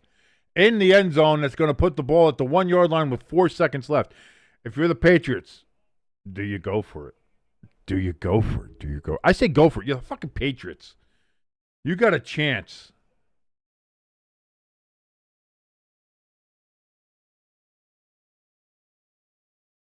Run the fucking ball. Get it. And if you don't, then you don't. But fucking, come on. And I think Vrabel's that kind of.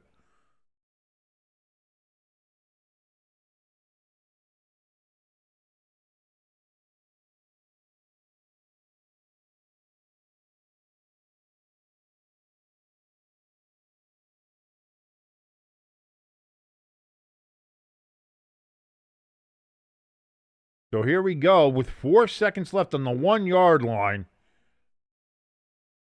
Drake Maye looks, throws, dropped. 1 second remaining. Hunter Henry, he had him, and Henry just kind of looked like he batted the ball down. Don't know what the fuck that was.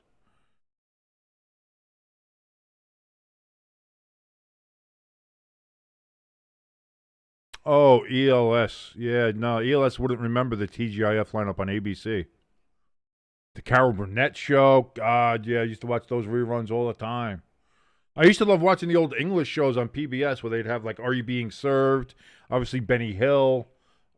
Keeping Up Appearances. That shit, I love that shit. So, with 1 second left, the Patriots going to go for a field goal here. 19-yard attempt. Kick is up. It is good, clearly. If you miss from that fucking close, goddamn. So going into the half, we have a barn burner here, ladies and gentlemen. A back and forth affair between the Patriots and the Bills. The Patriots lead 6-3.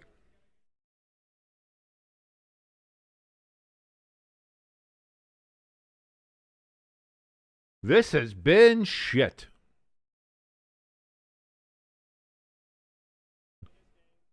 Glass of water for Mrs. Granger.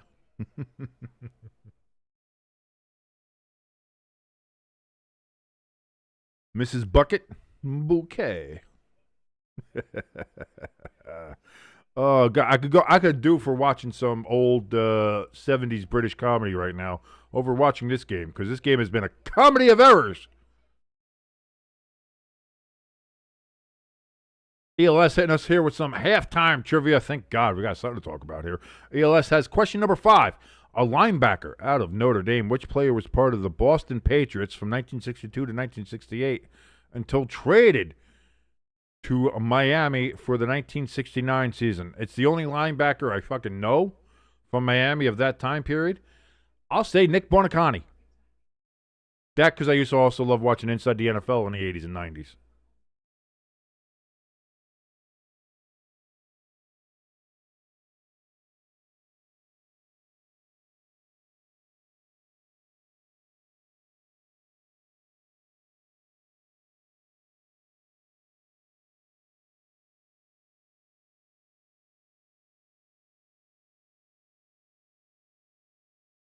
Yeah, I'll say Nick Buoniconti.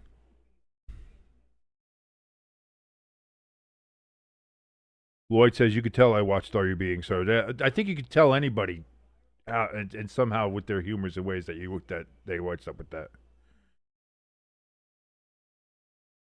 Pecan. Pecan has his own trivia. How many holes in a McAnus?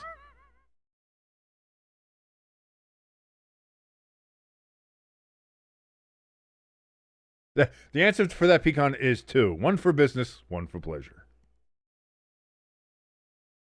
Hamster says Pecan is drunk. I think so. I think he's enjoyed one too many celebratory highballs. But hey, that's what you get for beating a mediocre team like the New York Giants. The Saints, the powerhouse. They're gonna. I'll tell you what. The Saints could end up being 3-3 soon, or 3-4. Yeah, because they were 0-4, and then they were. So they have a chance to be 3-4 soon.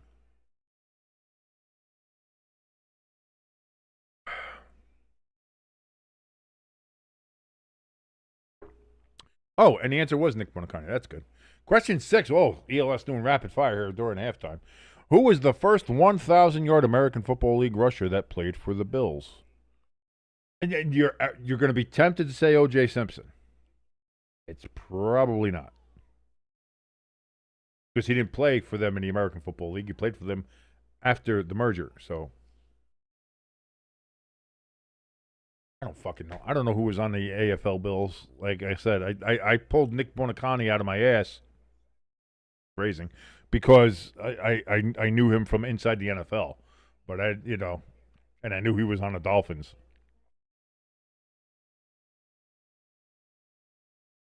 Who was the first 1,000-yard rusher in the American Football League who played for the Bills? I'll say Black Jack Mean Green Bobby McGee. I don't know. They all had weird nicknames back then anyway, so I'll say I have no fucking idea. I have no clue who he is. Let's see if anybody else in the chat does. They might not. I have no idea. Pecan, maybe. He was alive back then, wasn't he? Oh.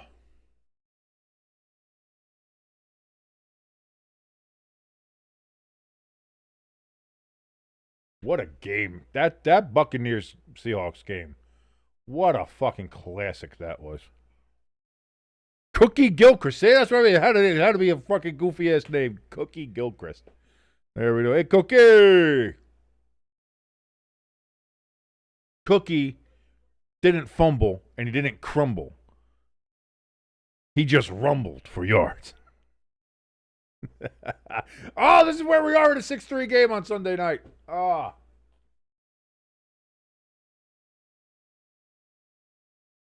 The first game where opposing quarterbacks each had, I missed the number there. They went to fucking Jason Garrett. I don't want to see.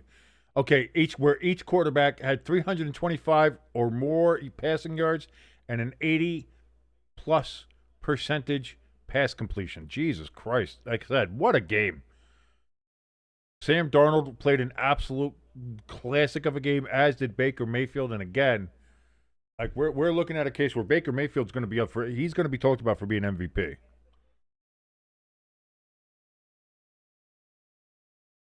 ELS again giving us a heads up here for question 7. It's going to be about Gen X. Boy, if my brother was in this chat, he'd be all over that one.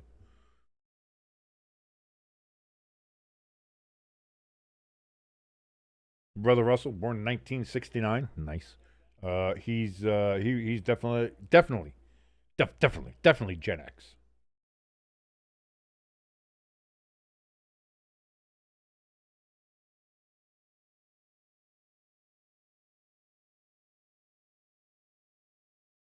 Saquon still hasn't gotten to 100 yards. Oh, nice.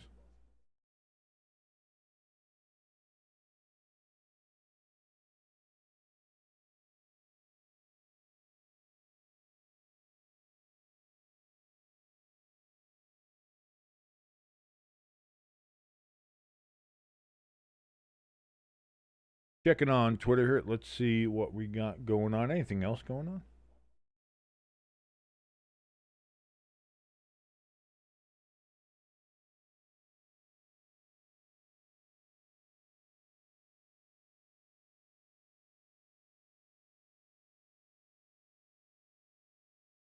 By the way, that's another thing I forgot. Yeah, the Dolphins they lost the game.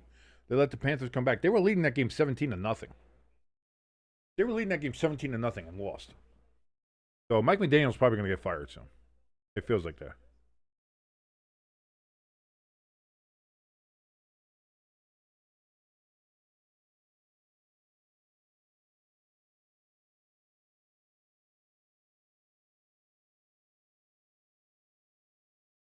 Stephen Ross. Oh, by the way, here's a nice little thing.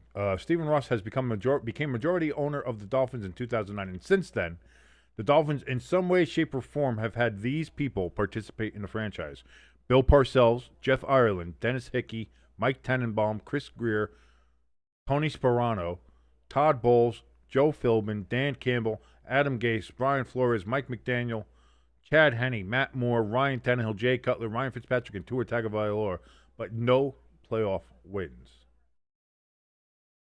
Dolphins are just bad.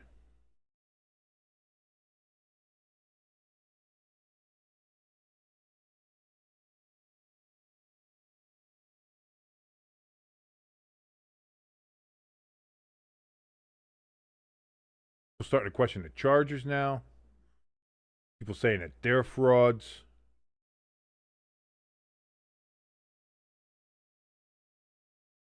Hard to argue.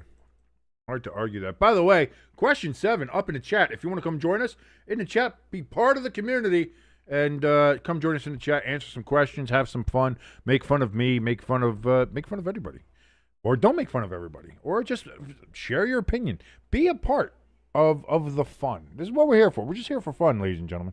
None of this is serious. None of this is life or death. This is football. It's Football Sunday. We're just having fun. Come have fun with us here in our chat. Question 7. About a month before the 1994 Olympics in Atlanta. No, 1994 Olympics. This was the Winter Olympics. Okay. So, about a month before the 1994 Olympics, what figure skater did Jeff Gillooly infamously club in her lower right thigh? Why? Nancy Kerrigan. We know that. Nancy Kerrigan. And that was at the behest of one Tanya Harding. That little whore. She was a little hoe bag. Hamster says, I wonder what the hell we're going to be talking about football-wise come week 10 to 15, man. I'm going to tell you what. I don't know. Lloyd says, crack a few jokes, but don't force them, or you'll end up choking. And you never want to choke, especially if you have your chicken, because then you're going to be choking a chicken, and in which case, you're going to make God cry. The answer, of course, was indeed Nancy Kerrigan, with her big, gigantic teeth. And then there was, again, that was at the behest of Tanya Harding, who was just trailer park white trash. And if you watched her wedding night video, had very, egg on a nail titties. Not great. Not great. They were not. She was not. It was not great.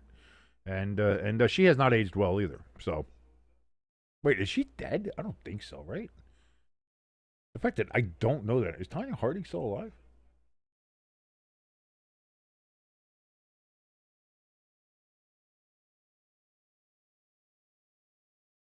Yeah. Okay. Good. She's still alive. 54 years old. Yeah. She's still with us.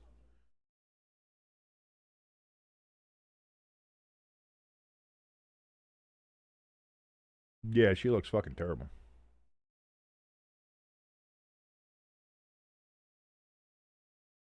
The fact they had fucking Margot Robbie play her in a movie is the most flattering thing that could ever happen to Tanya Harding.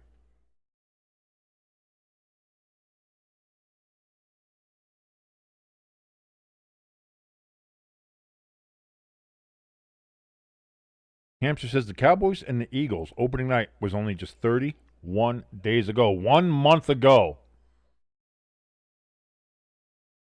Which I guess a month is technically 28 days since it's 4 weeks and it goes by the moon cycle. So what? I don't know. That's why we call a month because it's a month.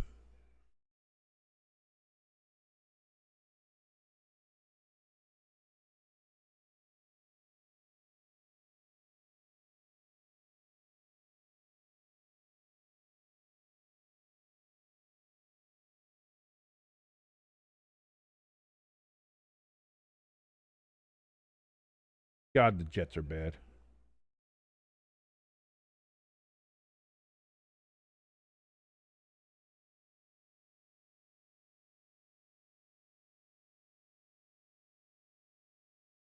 Good old Frank the Tank from Barstool. He's on a bit of a anti-Dolphins retweeting spree here, so it's hard to get a real gauge on Twitter of what anybody else is saying because my timeline's flooded with fucking Frank Fleming just putting all his Dolphins hate out there. He does that with the Mets. He does that with he does that with everything. He's fucking.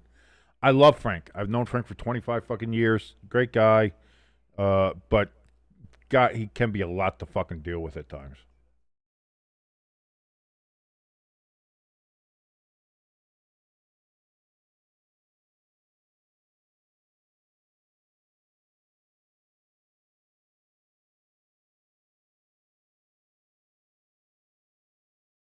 I gotta mute Frank for a little bit, just a little bit, so I can actually see what's going on the rest of on the actual Twitter timeline without hearing this.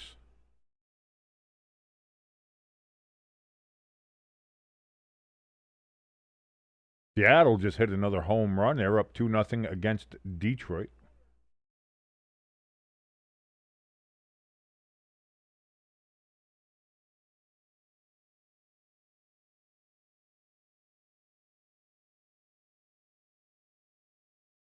Dave Portnoy, this is maybe the most accurate thing and probably spot on.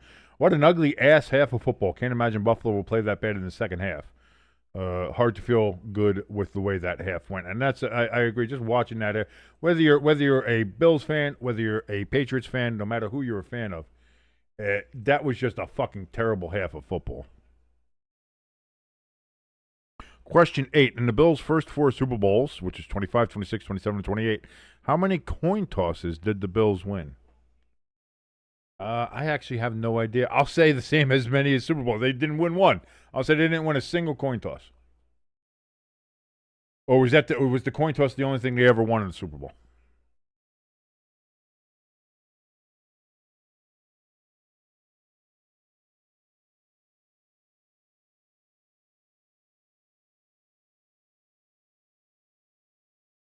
So here we go. And Buffalo's going to get the ball first here in the second half. Of course, let me switch the possession arrow over there. And so the Bills get it at the 10, run it to the 20, to the 25, down to the 29. And that is where they will start.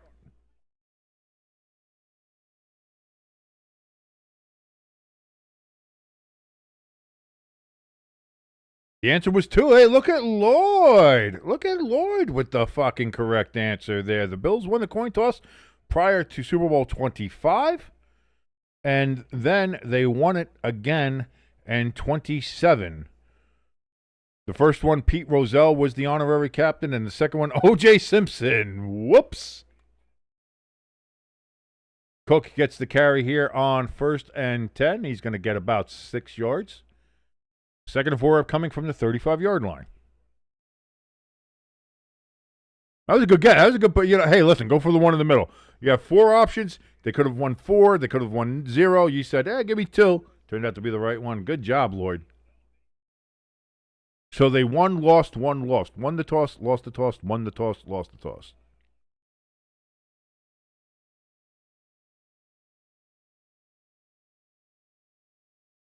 Bills play action from Josh Allen. Throws. That's going to be caught by Kincaid down to the 44-yard line of the Patriots.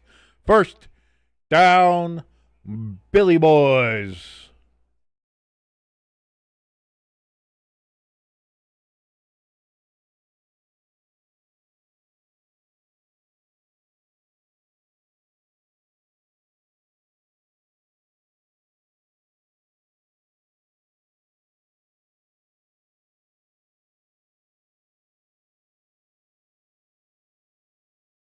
Texas hits at the 45. It's going to be another handoff to Cook. He dances his way through the line, and he's going to be down just a yard short of the first down. 2nd and 1 upcoming. Well, it says now, how many Super Bowls did the Bills win? I remember watching those games. I was glad they didn't win the first one. I was kind of happy to see the Redskins win in Super Bowl 26 because my brother at the time was a Redskins fan. And then I really wanted to see him win back-to-back ones against the Cowboys, but against those Cowboys teams, that wasn't going to happen. They got the doors blown off in 27. They put up a better fight in 28, but still lost. By the way, Super Bowl 28's logo is still one of the best logos. I love that logo. Josh Allen is going to pull it down and run on 2nd and 1, and he's going to get the first down. It's going to be 1st and 10 from the 33-yard line, they say. White Boy Hubbard in the chat said, I was going to go to this game, but I have court tomorrow for 3 counts of vehicular manslaughter and cannot make it, unfortunately. Go Bills. Boy, well, that sounds like you certainly got more on your plate to worry about there, White Boy Hubbard, and I certainly hope that if he's serious, he's not. But if he is, but he's not.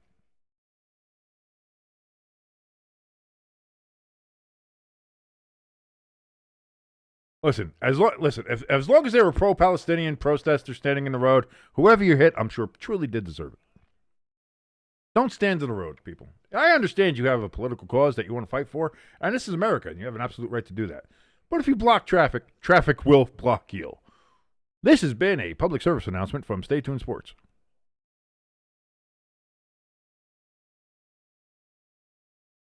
Hope for the best, expect the worst.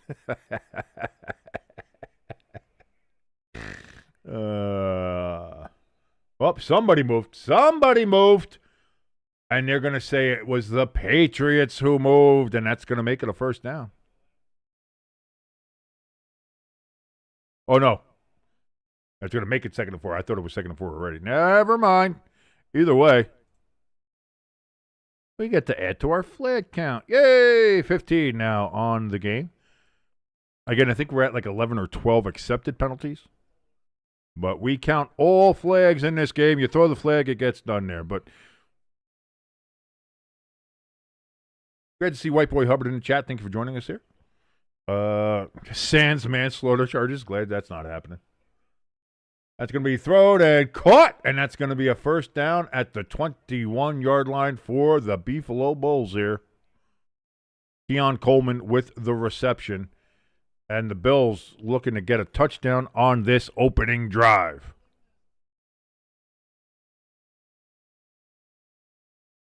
As we were saying, I don't think the Bills can play as bad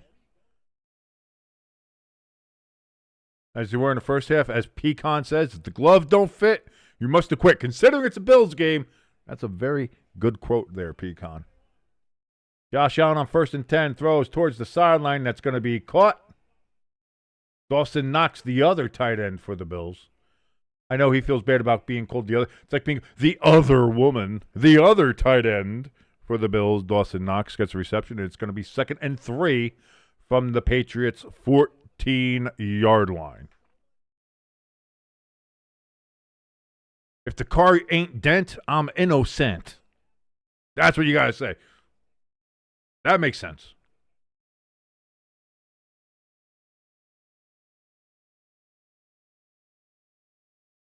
So, quick throw out by Josh Allen, and that's going to be 1st and goal. Shakir with the reception. 1st and goal from the 6-yard line for the Bills as they're looking to say, hey, enough fucking around. Enough playing these games. You think you had a chance against Josh Allen and the mighty Buffalo Bills, you disgusting New England Patriots? No, you don't got a chance. That's what he's trying to say. I'm not calling New England disgusting. I would never say that about any team except the Eagles. Josh Allen's shotgun. Going to roll out to his right. He's directing traffic, and he's just going to throw that away. Could not find anybody. And a fan in the stands gets a souvenir.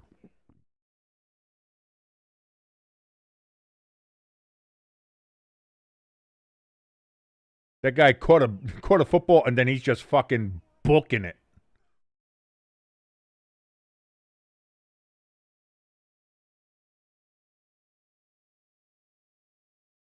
Get into the tunnel. So here we go. 2nd and goal now after seeing a fan just get a ball from the stands and then just book it up the stairs. Throws wide open. Caught. Touchdown, Bills, Curtis Samuel. And we finally got a touchdown. Oh, my God. It only took 35 minutes and 39 seconds. 35 minutes, 39 seconds for us to get a touchdown in this fucking game. My God.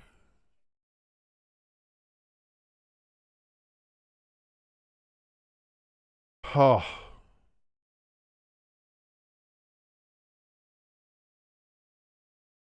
They do let you keep the balls. They used to not let you keep it. Now they let you keep them. Kick is up, and it is good, and we have ourselves a 10-6 game here in Buffalo.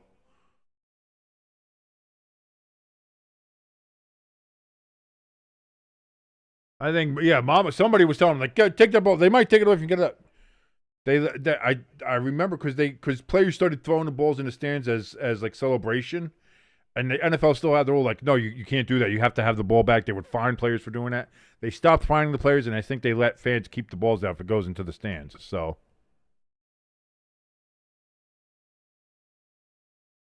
I mean, he celebrated. He just celebrated running up to the city. He's like, I'm keeping this motherfucker. I caught a pass from Josh Allen. That's what you can say. That fan has legitimately caught a pass from Josh Allen. I'm holding out to that ball. That thing's getting put in a glass case and put on my mantle. I caught this ball from Josh Allen. It happened. It was real. Oh, you played for the Bills? I never said that. I just said I caught a pass from Josh Allen. That's what I'm saying. Question number 9. ELS hitting us back with the trivia here as we've hit another commercial break. In 2006, the New England Patriots played in Gillette Stadium, but what company owned the rights to the name and then lost it when they went bankrupt? Ooh.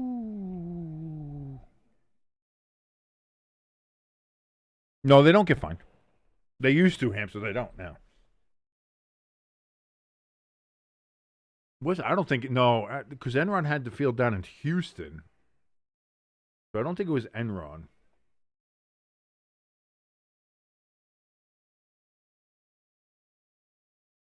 I don't know.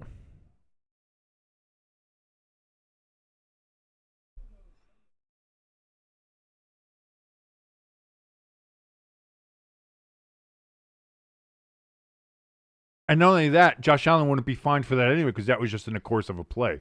That was throwing the ball away. So he's not going to get fined. And they also don't.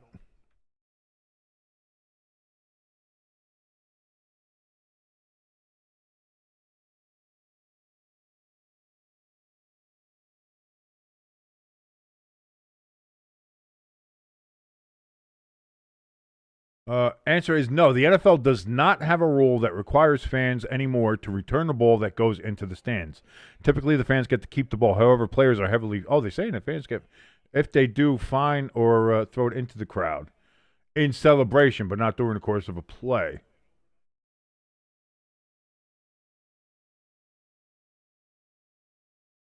Oh, a player will get fined if the ball isn't returned.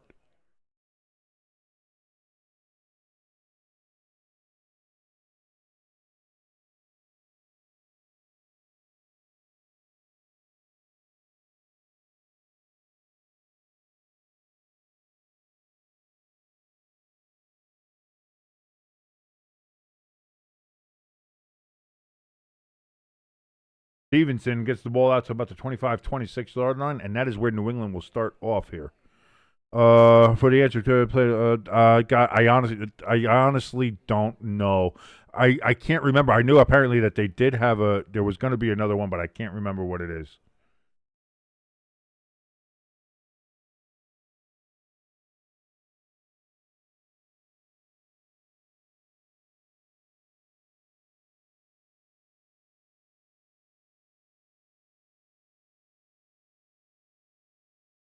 So 1st and 10, Drake Maye throws. That's going to be caught by Diggs. How is that not a pass interference? Like, he had a player all over him, molesting him there. CMGI. I do remember that. Yeah. I remember it's going to be like CMGI Field or something, and you're absolutely 100% correct. God damn.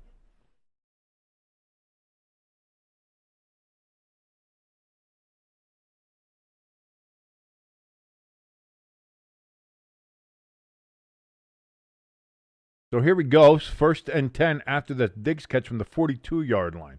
Drake Maye takes the snap back, looks, throws. That's going to be caught. And that's going to be another 1st down. Big old booty. That's a nice booty catch. Drake Maye had a booty call, and it was answered. 1st and 10 from the 42-yard line.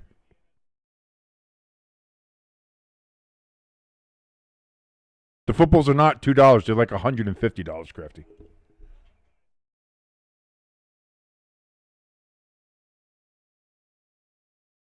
Flea flicker. Everybody loving the flea flicker, but this one's going to end in a sack. Nope. Drake Maye's able to get away, throws it away. Boy, that did not work out the way you want flea flickers to usually work out.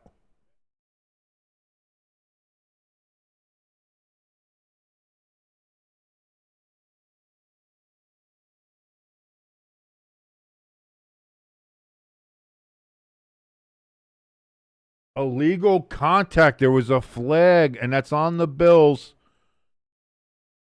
And that makes it a first down from the 37 now of Buffalo. Oh, ho, ho, ho.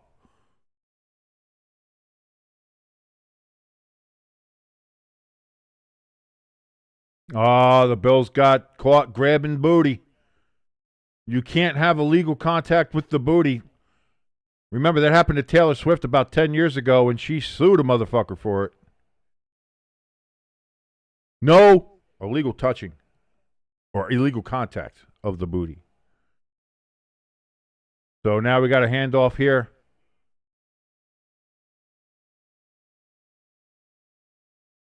Trayvon Henderson with the carry. Gets a gain of a yard, 2nd and 9 upcoming. Because it's the leather. First of all, it's real leather. Then there's the manufacturing of it. Then it has to be prepared. You have the mud that goes on it, that they have to rub the mud in it and do all that kind of stuff. Like, yeah, it's a lot. It's a fucking.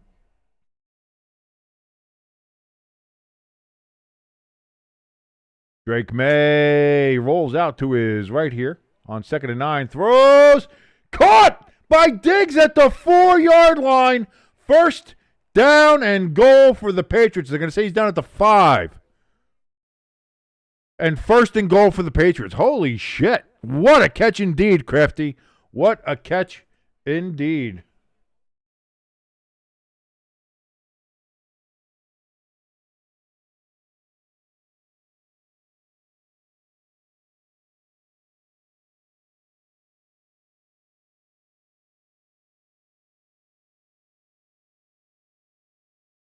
Patriots handoff to Stevenson. Clark, touchdown! Stevenson, after his fumble early on in the game, you went ahead and totally redeemed yourself. And there was a flag on a play anyway. Offsides on the defense. It's obviously declined, but again, we count all flags here, so that number will go up.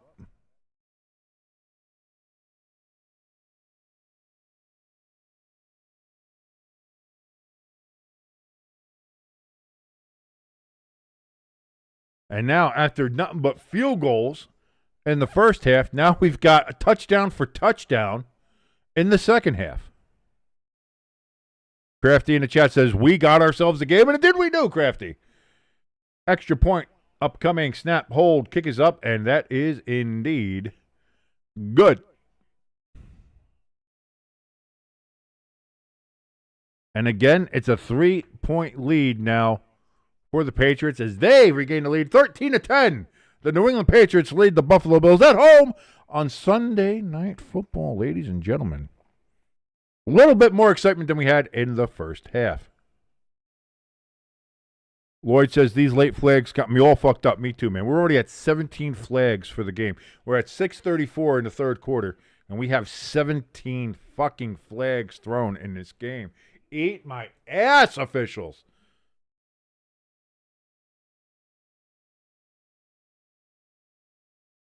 ELS, like, these are fucking dunks, dude. These are just dunks. Question 10 here from ELS. Run DMC signed an endorsement deal with what sportswear company? Hamster, you got it right. That would be, of course, the 3 stripes of Adidas, as the Europeans like to say, but we say it correctly, Adidas.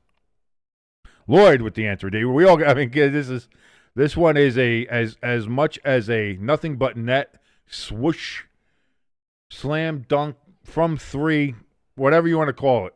It's as easy as can be for anybody of our age, anybody of our ilk. We know that. ELS letting us know the answer was indeed Adidas. Like, come on. What are we doing? What are we doing? That's the easiest answer in the world. That's the easiest answer in the world.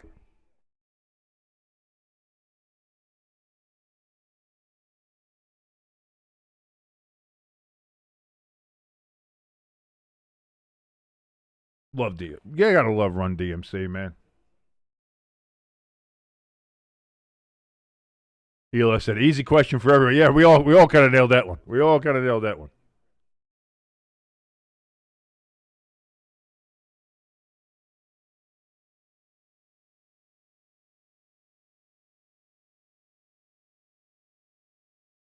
Pecan saying these Patriots are making me nervous for the Saints. Well, they should make you more nervous than the Giants should fucking make you feel. That's for sure.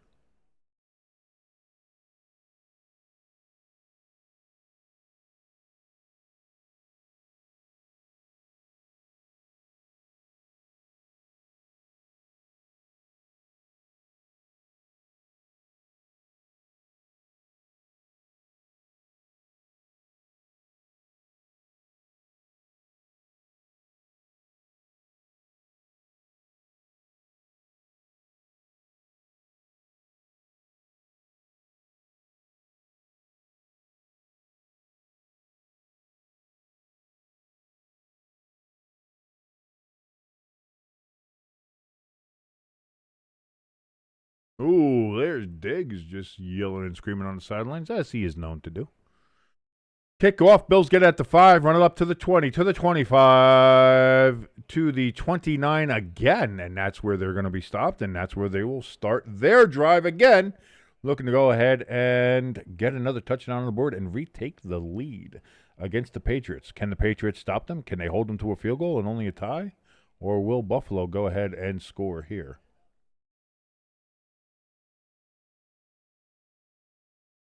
Lloyd says that Visa commercial is false advertising. I missed the Visa commercial, so I'm not sure which one you're talking about. Lloyd says the Ravens defense can't see anything. The Ravens defense can't stop anything. That's for sure. And that was before everybody was injured. Now the injuries made them even worse as the Texans blew them out of the fucking water. Allen under center. That's going to be a handoff on 1st and 10, and that's going to be 2nd and 10 upcoming because they've gained no yards.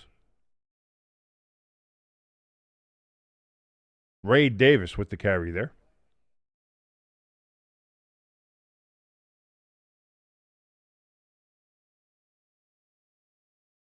Quickly approaching 6 minutes to go in the third quarter now. And the clock is still running. If you're syncing along with us, and if you are, thank you so very much. 5:54, 53, 52 remaining. Allen in shotgun. He's got trips to his left. Man in motion now. Allen steps back, throws. That's going to be caught by Shakir. And that's going to be a first down. And that's going to be a flag for late hit out of bounds. We'll put 15 more on it.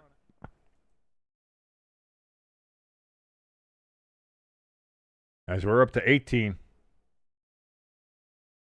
Was it? I don't know. He gets some, and then they're going. I don't know. Like, he grabs him while he's still in bounds. I find that to be ticky-tack. I think that's a ticky-tack call. That way, like, he grabs him, and he's in the process of dragging him down while he's still in the field of play. And then he's out of bounds. Like, I don't know.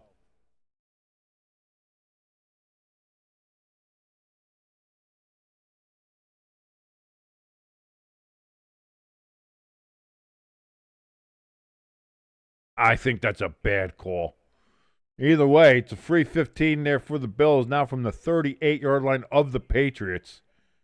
Allen steps back in shotgun, throws to nobody in particular. 2nd and 10 coming up.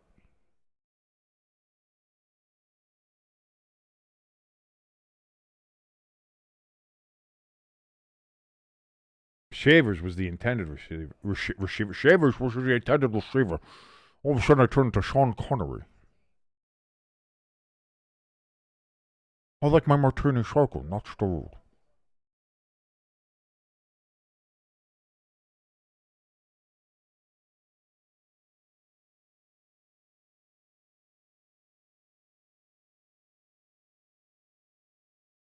Allen, quick throw out of the backfield.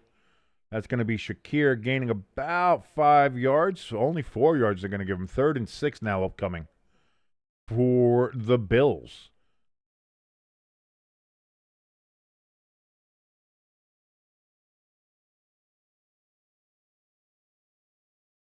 Hamster says the Patriots are probably just up for this game, Peacock. And that could be too. Divisional games are always hard to gauge here. I got to be honest. I like Pecan. I'm not saying this out of I'm not trying to be mean because clearly, I've talked very well about the Saints and they beat the Giants today very well. But I still think the Patriots, while getting better, I think they are better right now than the Saints are. And that's going to be a pass over the middle and a first down. Dawson Knox. Knox is down. Oh, no, it's not Knox. That's Kincaid. That's 86, not 88. But it looks like he hurt his hand. Was his hand stepped on? Did he land on it wrong? Something. But he seemed to be concerned when he went to the ground.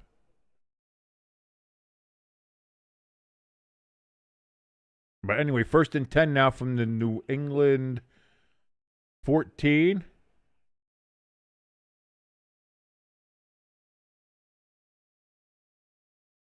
Gain of about 7 yards. Now 2nd and 3 from the 9.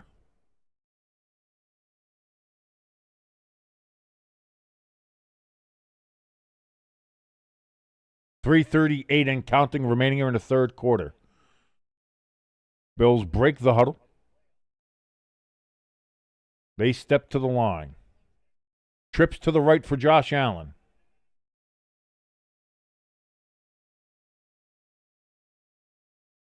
Thrown quickly there to Kincaid, but Kincaid's going to get stopped, and we have a flag down. Of course we do.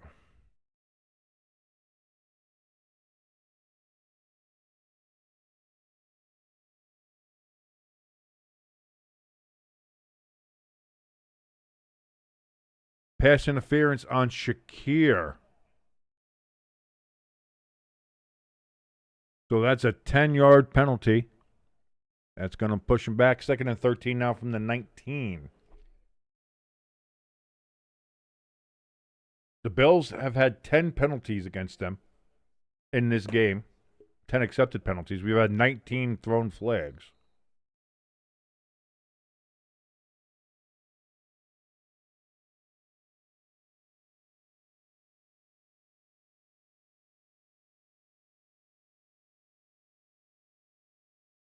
Again, trips to the right here for Allen.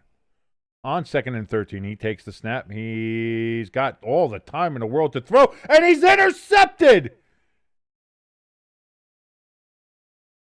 Oh! Marcus Jones with the interception. And the Bills looked like they were going down to score a touchdown. No, says the Patriots defense.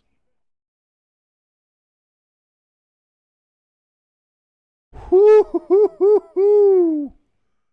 Damn.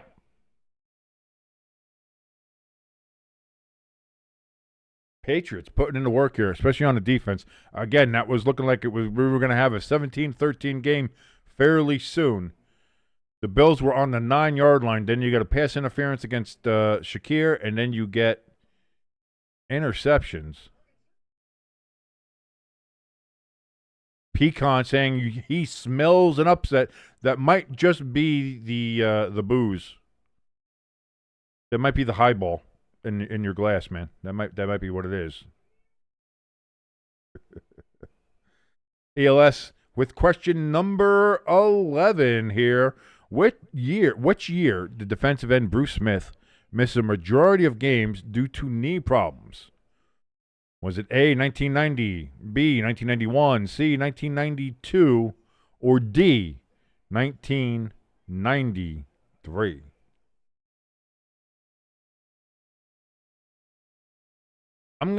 I'll say it's the last year of that. I'll say it's 93. I think it was later on because, again, they didn't play that well. They were in a wild card that year. All the other years, they were really, really good. So I'll say D. Give me the ELS. Give me the D.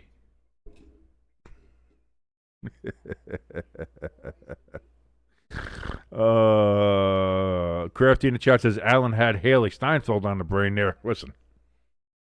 It's not bad. When you have Haley Steinfeld waiting for you in your marital bed, could you blame him? Like, people talked about Travis's game. It's like, oh, Travis's game is suffering a little bit. After listening to track 9 on the new Life of a Showgirl album, I can understand why. If Taylor's acting like that, Taylor Swift is now in her apparently horny era. Travis, there's no blame for me, man. No shame in the game. Do your thing, baby. Do your thing, baby. 1991, that was the year they went to the Super Bowl against the Washington Redskins. Crafty, that's actually a very good question. Whose seat is the hottest right now? Brian Daboll, Zach Taylor for the Bengals, or Mike McDaniel? I think it's McDaniel. I do think it's poor, and I like Mike McDaniel. I really do, but blowing a 17-0 lead against the fucking Panthers, who many people consider to be the worst team in the NFL, can't do it. Can't do it, and his seat was hot anyway. But yeah, not great.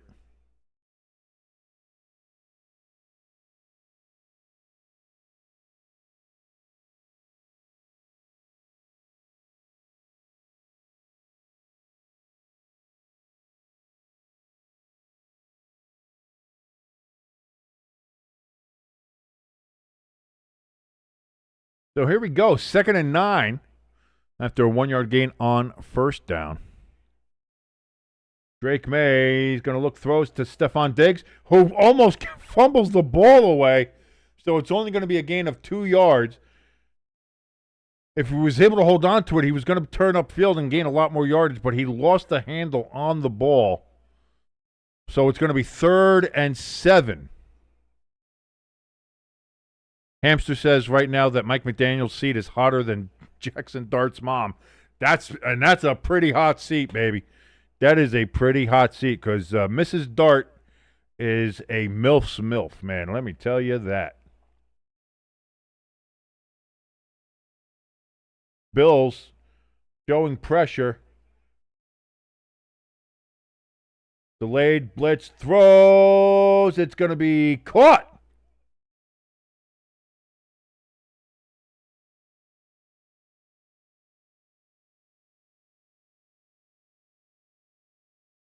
Was that Diggs again? And let's see. Caught, and he drags the feet. That's a catch.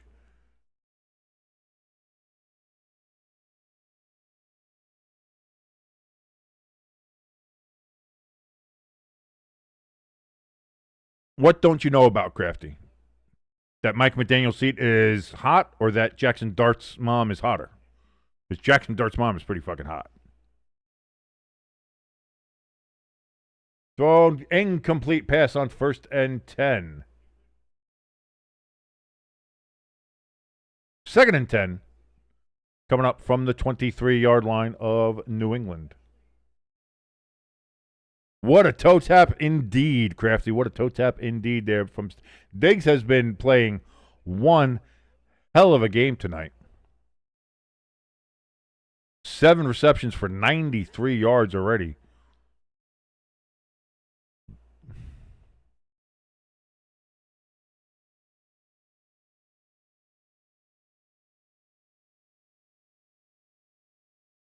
Pass out of the backfield from Drake Maye there to Demario Douglas. That's going to be good for about 7 yards, and we got 3rd and 3 upcoming here.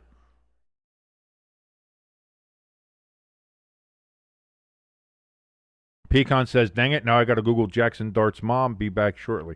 Make sure you spell it right. It's Jaxson. Because you spell Jackson Dart's mom, I don't know who you're going to pull up. 20 seconds left here in the 3rd quarter. Drake Maye throws. It's completed to Stephon Diggs again, and he's going to get it up to the 41-yard line. 1st and 10 out of bounds. And the clock is going to run down, and that's going to be the end of the 3rd quarter here on Sunday Night Football, ladies and gentlemen. You know what that means? What we all love to do every time we're here. We're watching a game when it hits the fourth quarter. As you see them do on the sidelines, all the players, it's a little bit of our own locker room tradition here, a bit of camaraderie between us here at Stay Tuned Sports and our wonderful community in the chat. Get the fours up. We are in the fourth quarter, ladies and gentlemen. Uno, dos, tres, cuatro. Fourth quarter. Get them up there, however you put them. You want to put them in Spanish, Roman numerals, big four, small four, a picture of you throwing up the fours, whatever you want to do. Get the four, like the four horsemen. Get the fours up, because we are here for all four quarters. Great to see the fours up there in the chat. Lloyd, of course, with his mini four. Thank you so very much for all that you do. Every single one of you guys. Thank you so much. ELS with question number 12, as we've hit another commercial here in between the quarters. Who led the Patriots to their 1-15 record in 1990?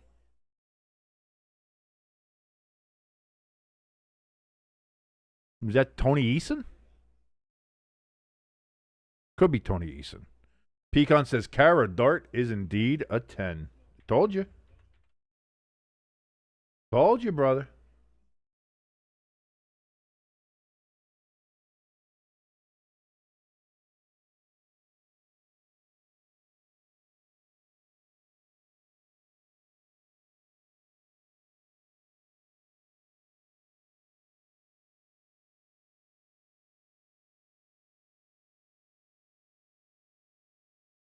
Oh, wow, she's even more of a dime than I thought. Oh, my goodness.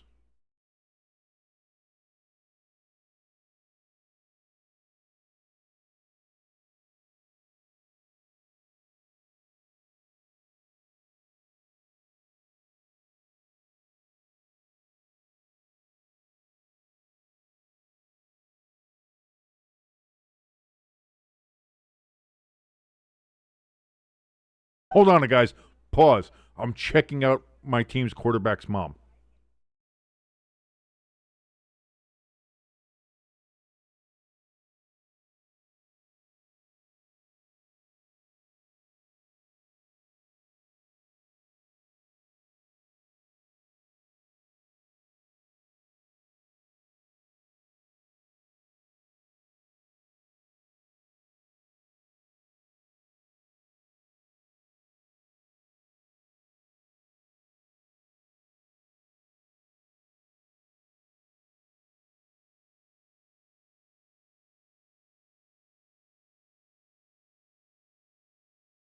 First and 10. Sorry, I got to stop looking at Cara Dart there. Oh!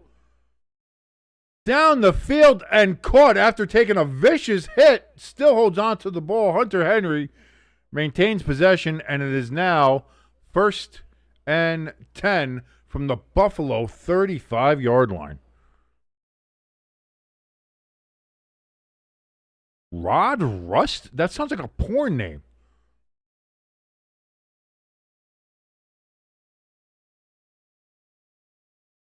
Oh my God, Rod, I got to make sure that you don't get rusty. That's what that sounds like. That's going to be no gain on that one. Out of the backfield, it is caught. It's recepted. There was a proper reception happening there. But it goes for no. So he ran like 7 yards, but only to get back to the line of scrimmage.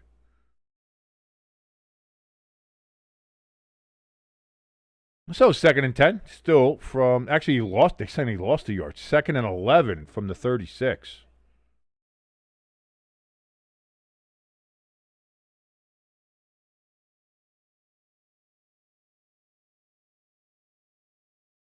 Maye, he's going to throw to Diggs, and he breaks away to the 20, down to the 15, down to the 10, down to the 5-yard line, and Diggs is pounding the turf thinking he should have gotten into the end zone. First and goal, Patriots. Oh my! Are we on this? Oh, it would make sense because my picks this week have been ass. My picks have been so ass that Jimbo's picks are good. That's how bad this week has been.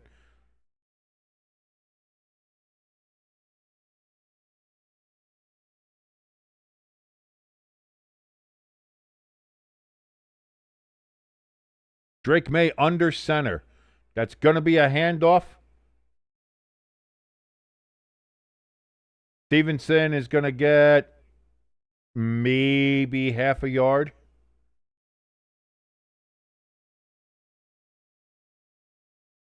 ELS letting us know, by the way, that Rodney Arthur Rust was an American football player and coach. He is best known in the United States as the head coach of the New England Patriots of the National Football League during the 1990 season. Oh, by you meant led the Patriots. I thought you meant quarterback. It was actually the coach. I thought you were talking about the quarterback. So that's why I didn't give the wrong answer. I still wouldn't have gotten it right, but trust me. Oh, that's going to be underrated. That's going to be a touchdown. Tremondre Stevenson. That's his second one of the game, isn't it?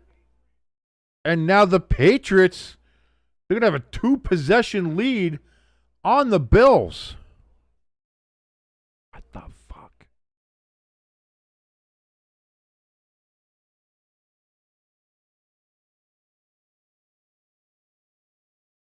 I say again. The fuck?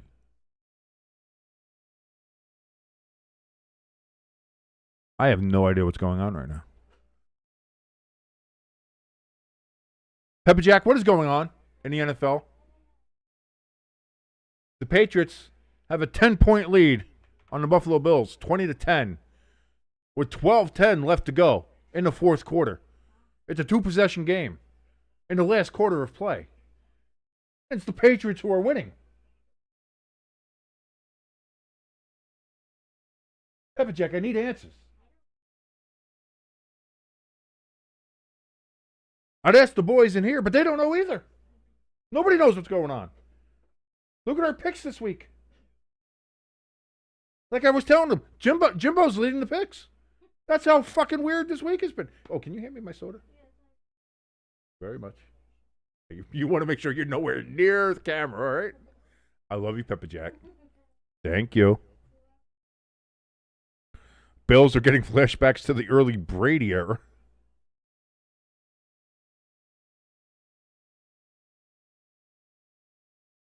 Pecan Carrot is a dude. She I didn't know she was like a fitness model. You see her? She does like all the workout shit there, and she's got like there might be bikini pictures. I have no idea, but Jesus Christ, she's a fucking dime, dude. That being said, her son has to learn how to hold on to a fucking football. With all due respect. Crafty says, what's going on is Vrabel's a great coach, and the Titans were fools of letting him go. And I don't think you're going to find too much of an argument from our resident Titans/Falcons fan, Hamster, on that one. I think everybody agrees with that. That was the dumbest thing the Titans ever did. Question 13 here from ELS. In 2019, the U.S. Patent Office denied what artist a trademark for the term "occur"? What was that? Isn't that fucking Cardi B? That fucking rapist, and she drugged people and stole their money, and she said like that was okay and a fun thing to do because they were just men or whatever. So I'm glad they denied her for that because she's a bitch.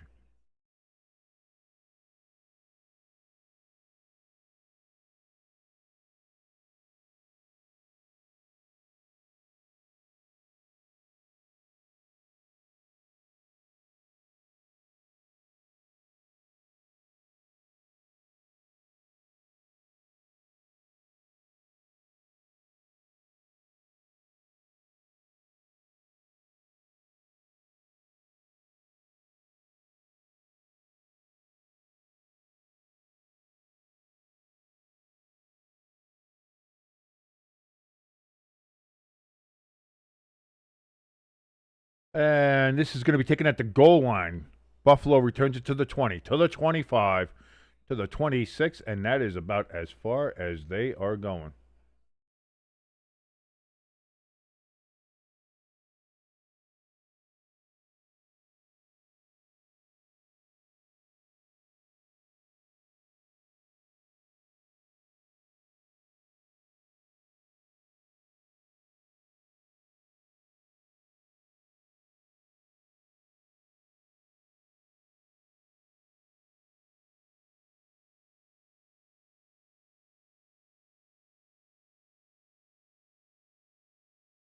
Josh Allen on 1st and 10 throws wide open.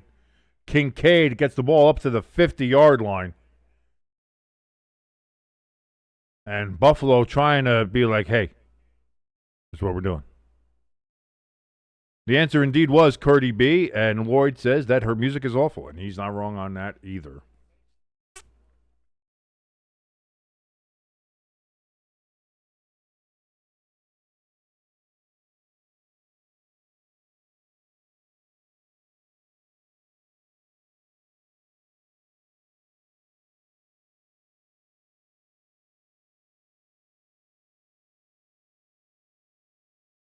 First and 10, throw, and that's going to be Cook out of the backfield, but he's going to lose a yard. And we have, guess what? Say it with me, flag. As we're now at 20 flags for the game. Matching the Patriots score. Roughing the passer on the Bills. Oh, the call came in from the league office.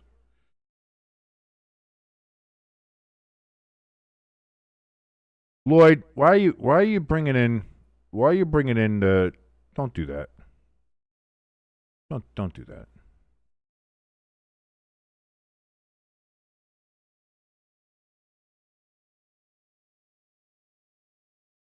That's a little iffy. Either way, it's 1st and 10 for the Bills now from the New England 36-yard line.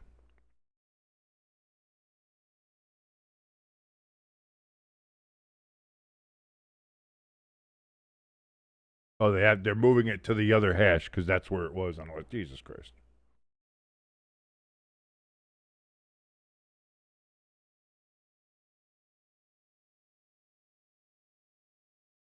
I'm not saying they're bailing out the Bills. I think it's a little iffy. I think there was a little iffy roughing the passer call.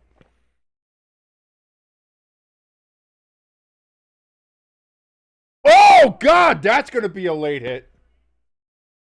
That was dumb. They had him for a 2-yard loss, and he hits him way after he's on the ground. What the fuck? That one, there's no arguing on that one. That's another free 15. What the fuck are you doing? Oh my God.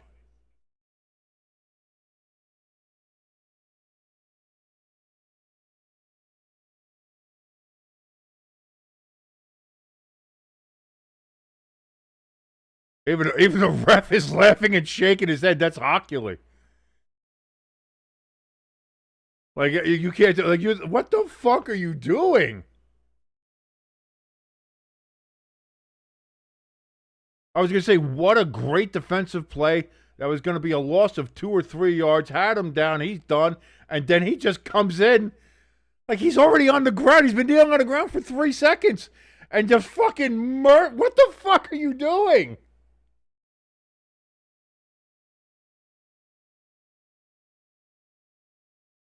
I understand, Craig, you say that they were slow with the whistle, but you have your eyes. You see he's kneeling. And he's touched by your own player. That's just smarts. You don't hit. Like, Josh Allen going to pull it down and run, and he gets tackled. Oh, and Allen looks to be a little shaken up here.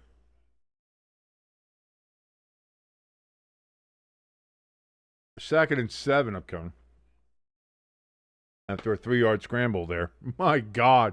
New England just shooting themselves in the foot here.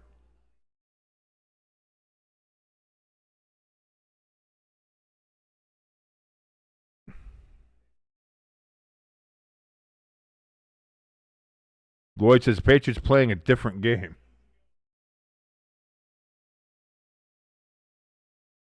Allen throws over the middle again. That's going to be Knox.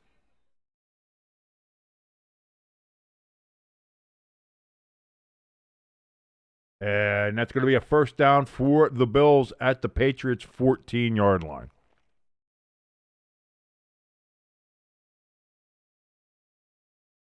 And the Mariners, they've won game 2 of their series against the Detroit Tigers.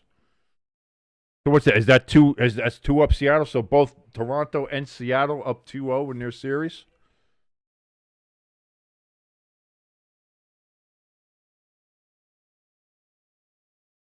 Allen back here on 1st and 10.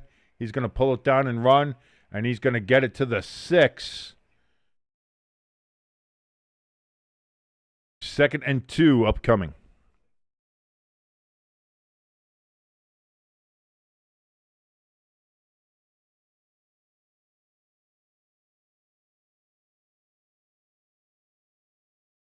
You knew it was tonight. Oh, it's 1-1. Oh, so Detroit won last night. Okay. I didn't know. I don't even pay attention. But like I just know the Yankees lost today. I was like, oh, they played a game and they got not only lost, they got fucking murdered apparently, 10-1. Hand off, and that's not gonna be a first down. 3rd and 1 upcoming from the 5. Can the Patriots hold them over? I feel Buffalo would go for it. I feel Buffalo would go for it in this situation if the Patriots stopped them. It's going to be a sneak, and Josh Allen gets pushed down to about the 2-yard line. It's going to be 1st and goal.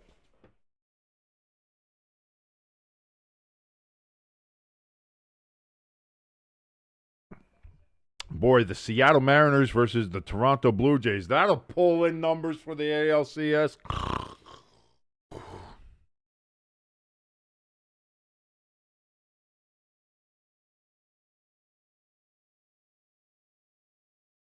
Hey, here's a good thing. If the Bills lose this game, at least they probably won't wear these disgusting coked-out uniforms again. Allen back, 1st and goal, throws, caught! Keon Coleman, touchdown! The Buffalo Cokeheads. Oh, that's the wrong touchdown button. There's the right one.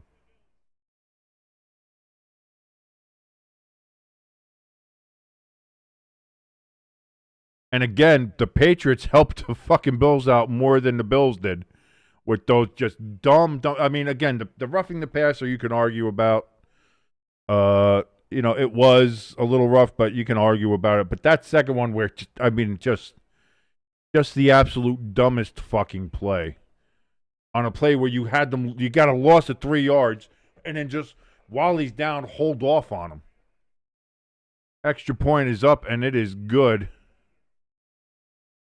And just like that, we have a 3-point game again with 7:37 remaining.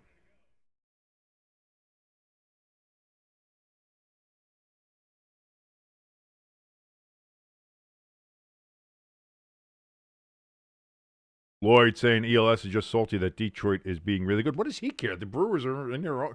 Brewers got their own shit to worry about.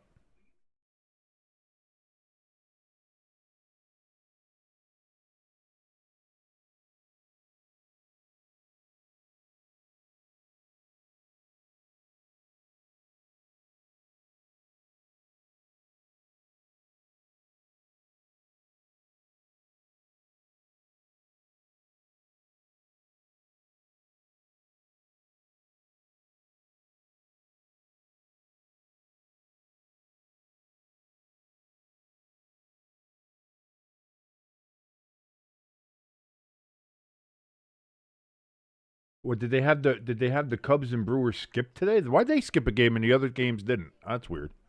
That's weird scheduling. That's it. The Blue Jays have a 2-0 lead on the Yankees. The Mariners and Tigers are tied up 1-1. And for some reason in the National League, they got to skip a day.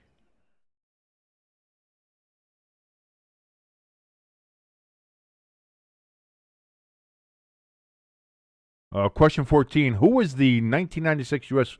Republican vice presidential nominee that was also the quarterback of the 1964 and 65 AFL champion Buffalo Bills? Ross Perot wasn't Republican. He was an independent. I think he probably ruined George. I mean, he had good ideas. He had good points, and he turned out to be right, especially when it came to NAFTA. But no, he was independent. That would be Jack Kemp, by the way. Jack Kemp.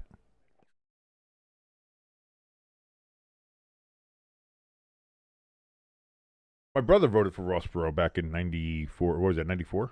92. 92.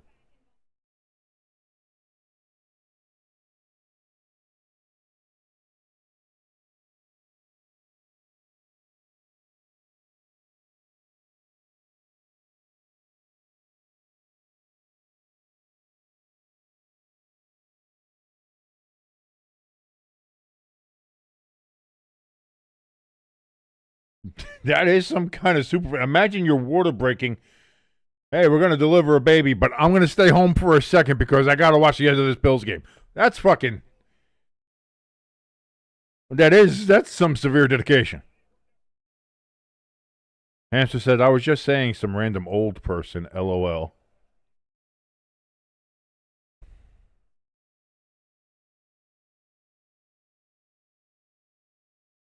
So the Bills kick it off here, and the Patriots going to get up to about the 24-yard line and no further.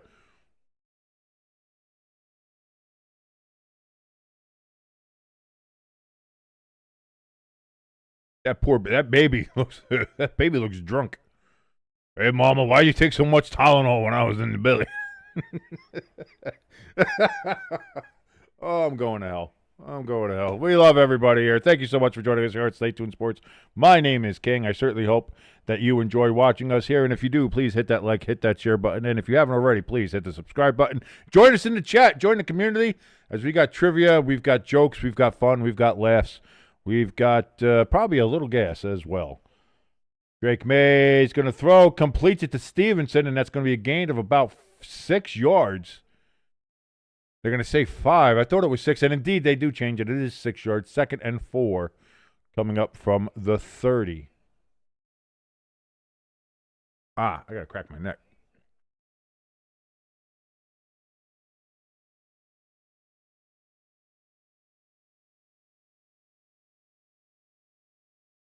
So here we go. 2nd and 4 from the 30. They have to get to the 34 for a first down.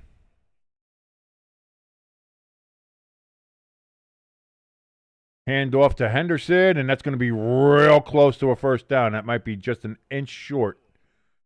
And they're saying is indeed fairly close.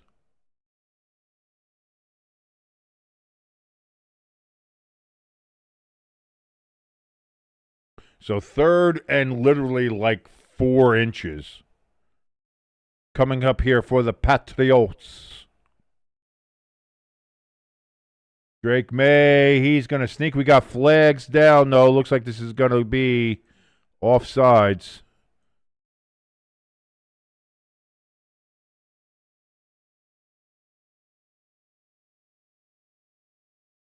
They're going to say false start.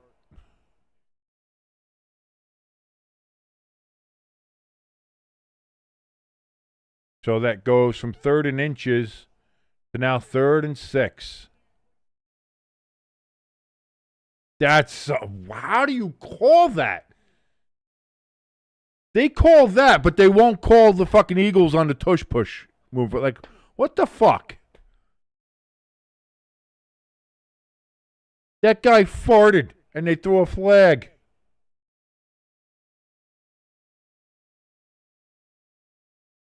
Drake Maye goes to the right, and he's going to lose 3 yards, like 2 yards. Jesus, why are they putting him out that far?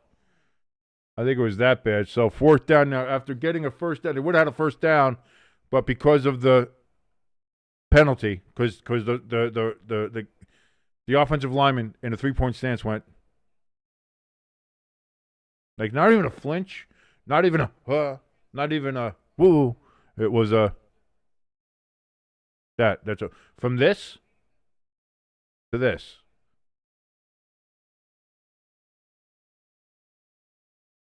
Feels like a phone call was made, is all I'm going to say. And that's going to be a touchback on the punt. Bills get it at the 20-yard line. 5:52, down 3. This is where Josh Allen lives. Can the Patriots hold on? Can they hold off? Can the defense come and save them? Or will their penalties and their dumb mistakes cost the Patriots a chance at what would be an amazing upset here on Sunday Night Football?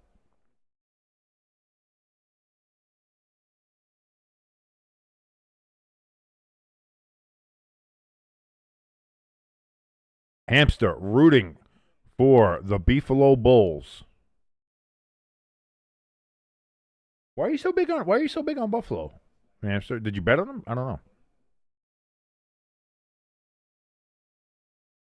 Question 15, in Super Bowl 20 versus the Chicago Bears, what Patriots scored their only touchdown of the game? I don't know. I just know who was it Tony Eason? It was Eason and Grogan, I think, were the quarterbacks. Who the fuck were even the Patriots? Like, I don't know. Like, I don't know how the Patriots even got to the Super Bowl that year, to be honest. It was good to see old Pat the Patriot at least get into one Super Bowl before he got replaced by the Flying Elvis. Oh, that's right. I forgot, Hamster. You want them undefeated to face Atlanta. That's why. Okay. That was my bad. I forgot. That was my bad. ELS, again, I don't know. Maybe I'll say Tony Eason ran it in as a quarterback and got a quarterback sneak or something. I don't know.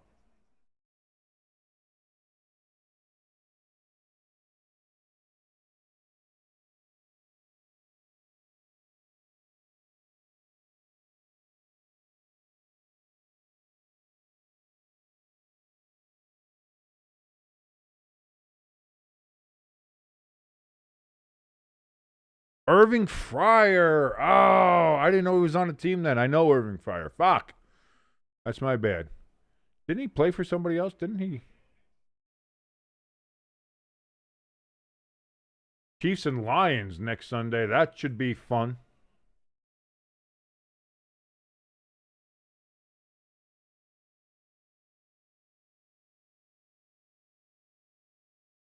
See, I remember Irving Fryer mostly with his time with the Dolphins later on in his career.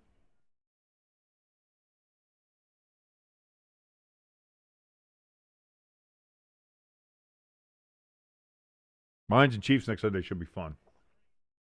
Cook is down. Stop fucking hitting him. Stop hitting him. Now every time Buffalo, they're going to say, look, whistle play. And you've given them that. You've given them that. You can't do that. Like, if you're New England, fucking, you have to be careful here. It's a full moon. That fucking explains everything. Clarissa explains it all.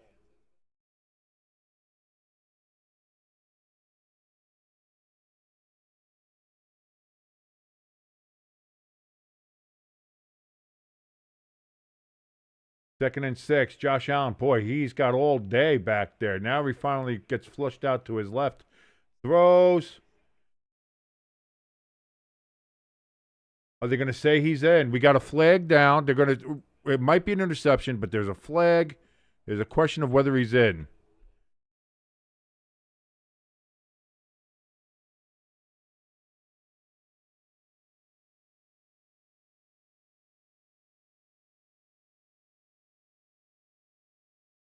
I don't think that's a catch.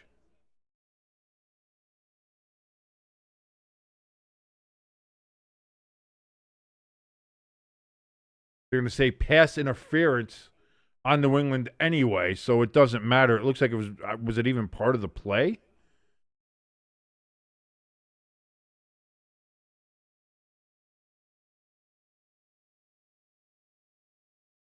They're going to say pass interference.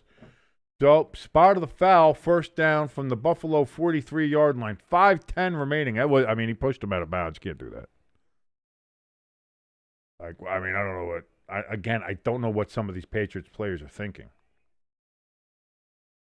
Play action. Josh Allen back. Rolls to his right this time. He's going to pull it down and escape some rushes. He gets 4 yards. 3 yards, they're going to say. Second and 7. With 4:52 remaining. Hampshire says Lions Chiefs next Sunday. Rawr. Lloyd, our resident Lions fan, Detroit fan there.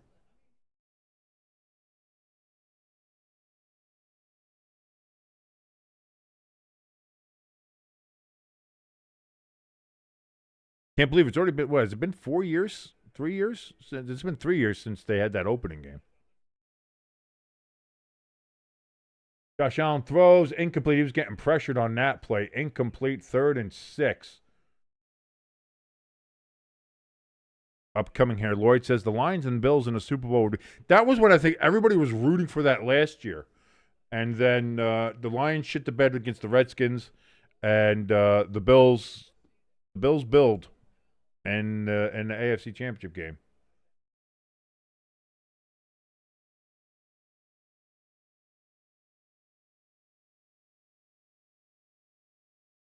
So here we go, 3rd and 6.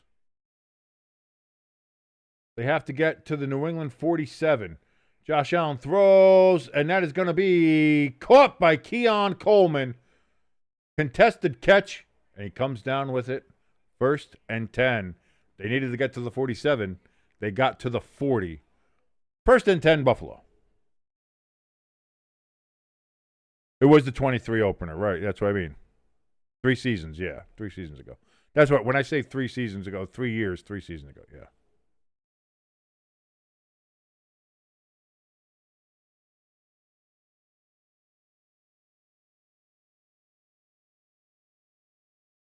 Handoff here to Cook, and Cook's going to get 2 yards on that carry.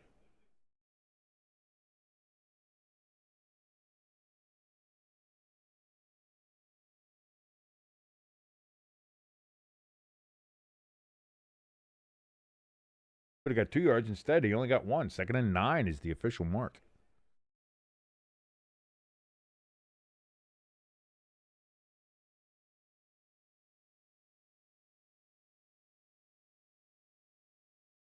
Patriots showing pressure, showing blitz. Back off now. And they still come anyway. Throws over the middle. That's going to be caught by Shakir, and that's going to get down to the 27-yard line by Shakir. 1st and 10, Bills. And this seems like an inevitable march here.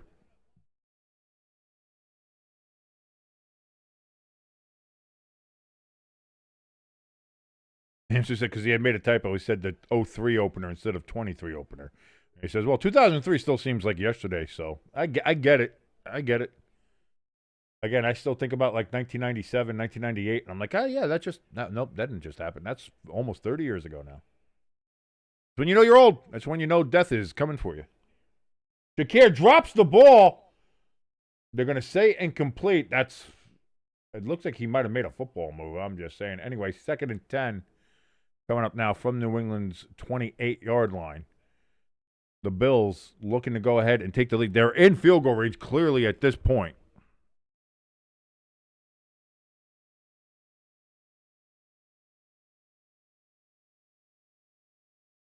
Both these quarterbacks have played well. Drake Maye, 20 for 28 for 242. Josh Allen, 21 of 28 for 240 yards, 2 touchdowns and an interception as well. Allen gets the snap, pump fakes, now runs out to his right again, directing traffic. The Patriots had a chance to get him, and he didn't. Throws out of the back of the end zone, incomplete. Keon Coleman was the intended receiver. He caught the ball, but he was well out of bounds.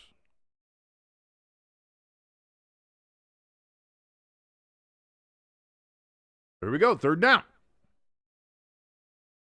Down. 3rd down, as some of the stupid announcers say. Here we go. 3rd and 10 from New England's 27.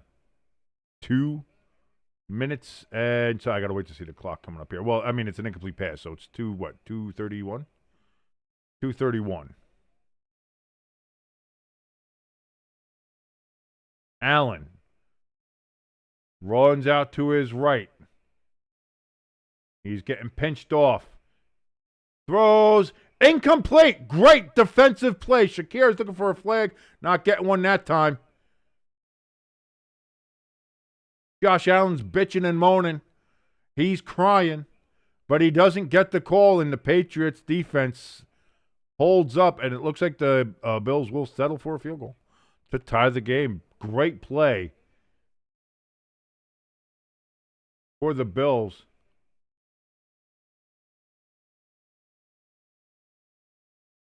Got right there as the ball got there. Great defensive play there from New England. So here we go. Prater lining up here for a 45-yard field goal attempt. No chip shot. This is not a chip shot. Snap. Hold. That kick is up. And that kick is good, and we got ourselves a tie ball game in Orchard Park, 20-20.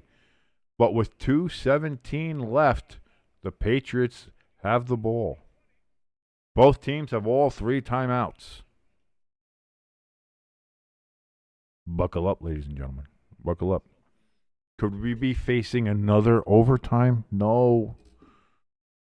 No more overtimes, please. Stop with the overtimes.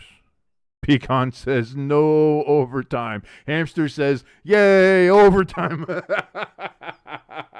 The dichotomy of man laid bare in a sports chat room on YouTube. You can see it all right there, ladies and gentlemen. The human condition boiled down to a YouTube chat. That's what we do here. Lloyd says, I don't expect overtime. Maybe not. Maybe not. Do we have a walk-off field goal situation? Again, I don't know because each team has all 3 timeouts. We still have the 2-minute warning to go. Like, there seems to be enough time there. Can the Bills' defense stop the Patriots from getting it, in which case they'd have to punt it anyway, and then the Bills have a chance to do a walk-off? Like, there's a lot that can go on here. Just because the Patriots are getting the ball doesn't mean they'll be the last one to have the ball. Let's see. Lloyd says he expects a turnover from the Bills. I mean, well, the Patriots, he's expecting the Patriots to turn the ball over, expecting the Bills to force a takeaway. All right, something. Hamster says he feels a pick 6 is coming. So we got Lloyd and Hamster saying Bills are going to win through a turnover by the Patriots. Lloyd just says a fumble or interception. Hamster says pick 6. That's what we do here. What's going to happen, ladies and gentlemen? Do you agree with Hamster and Lloyd? Do you think it's just going to be that simple? Patriots turn the ball over. Drake Maye can't handle the pressure? Or will this be a coming-of-age moment for Drake Maye and the New England Patriots where they're trying to go ahead and get a little bit better? And they realize, hey, we just went into Orchard Park the last year that this fucking ugly-ass stadium is going to be there until they move into a nice, more beautiful, ugly stadium right next door in Orchard Park still, very far away from actual Buffalo. Lloyd says, I'm good at guessing these, King. Yeah, no, you're okay. You're okay. I mean, I wouldn't say you're exactly Nostradamus here, but you're all right. I mean, it's all right.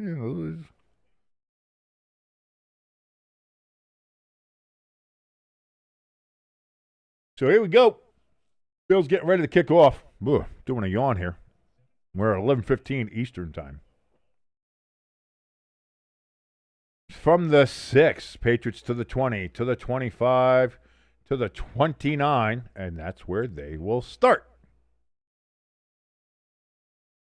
Crafty saying the Bills are crying for flags. Somebody needs to remind them they're not the Chiefs. Well, the Chiefs aren't the Chiefs anymore either. The only team that's been getting flags that I've seen has been the Eagles. And actually, the Bills have been getting their flags. The Bills got lots of flags in this game. Some flags that were questionable, some that were clearly not. But on that one, that was just a good defensive play there from New England. And I did notice how you called them the Bales. Very funny, Crafty. Good job by you.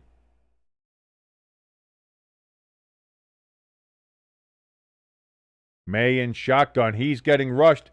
Tries to get the ball away. Does complete it to Diggs. And Diggs gets it down to the 40-yard line. What looked like they had him in the grass. It was going to be a sack and a loss for Drake Maye. He's able to go ahead and make some magic out of it. And that's going to be a first down at the 41-yard line as we've reached the 2-minute warning. Woo-hoo-hoo-hoo!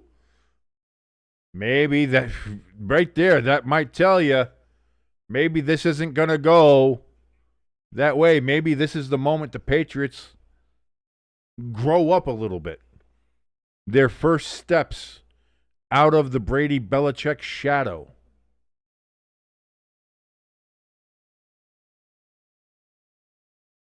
Very interesting.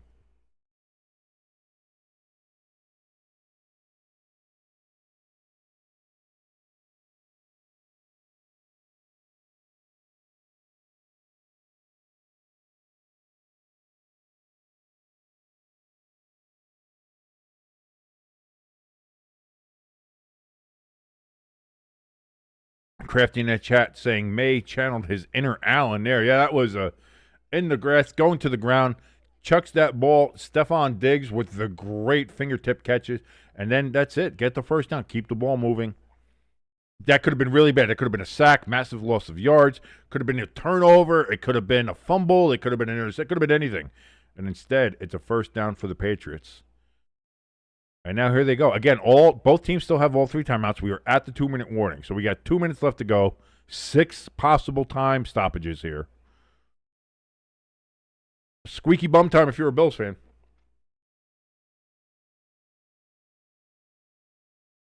Shit, squeaky bum time if you're a Patriots fan.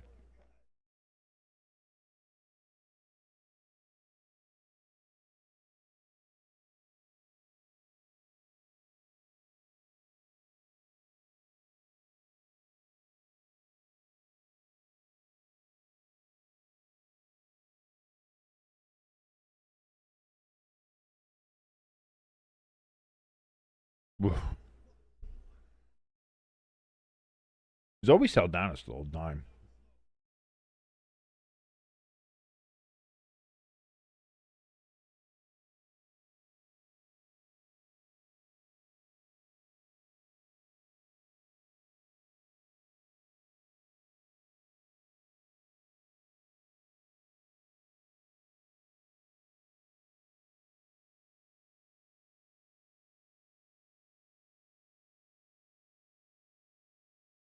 So here we go. The Buffalo crowd in full throat. It's a whiteout there as everybody is just coked to the brim in Western New York. 1st and 10 from the 41-yard line. Drake Maye under center. That's going to be a handoff here. And a gain of a yard by Stevenson. 2nd and 9.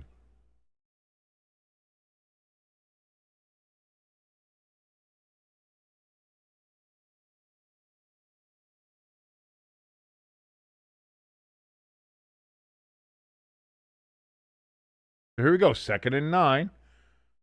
Clock is running. We are at 127, 126, 125 and counting. Drake Maye back. Looks, throws. Sideline. Got his man. Diggs again. Sorry, that's not Diggs. That's 9, not 8. Looked like it was 8. It is indeed 9. Which means you know who that was. Drake Maye got himself another little booty call. And now down at the Buffalo 39-yard line.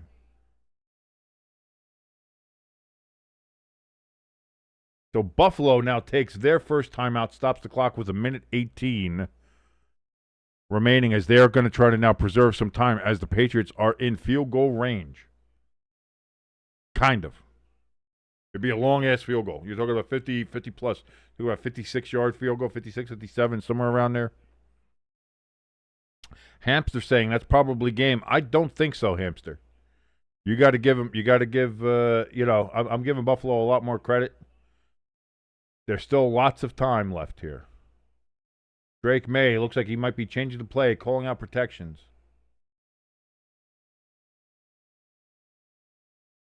Hand off here. That's going to be a gain of 6 or 7 yards. My God. Looks like they're going to call about 6-yard gain there. 2nd and 4 now from the 33. And Buffalo will take their second timeout.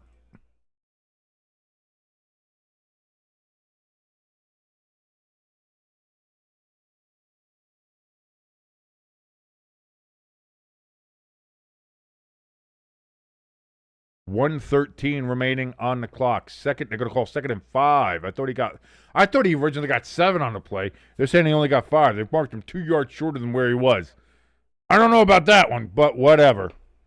What do I know? I've just been watching football for 44 fucking years. Drake Maye, that's going to be another handoff here. And that's going to be back to the line of scrimmage and no further. It's going to be 3rd and 5. And the Bills will take their last timeout.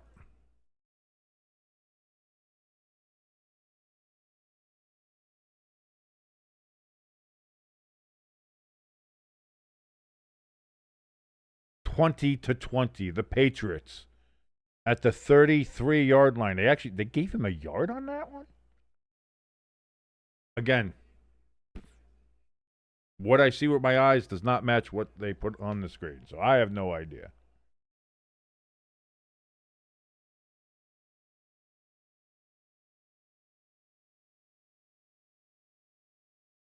So 3rd and 5, the Bills are out of timeouts.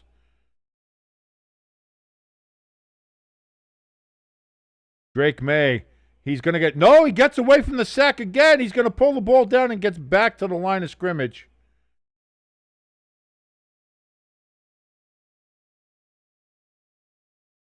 But he stays in bounds.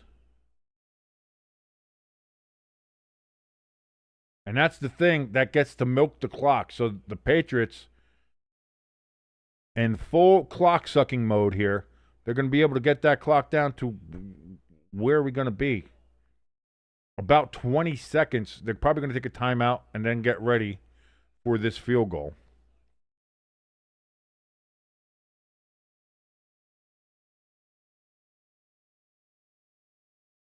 And the Patriots take a timeout there with 20 seconds remaining. Bills have no timeouts remaining. If the Patriots get this field goal, they'll be winning by 3. And there will be probably 16 seconds remaining on the clock.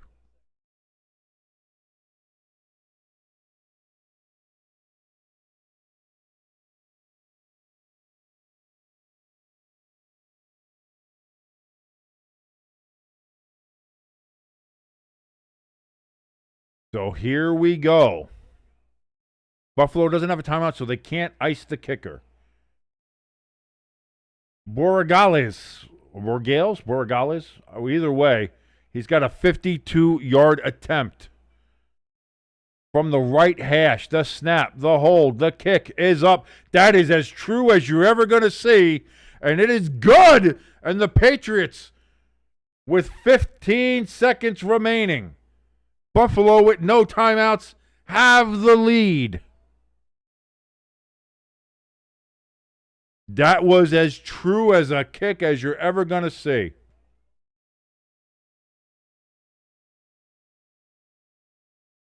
The Bills have 15 seconds.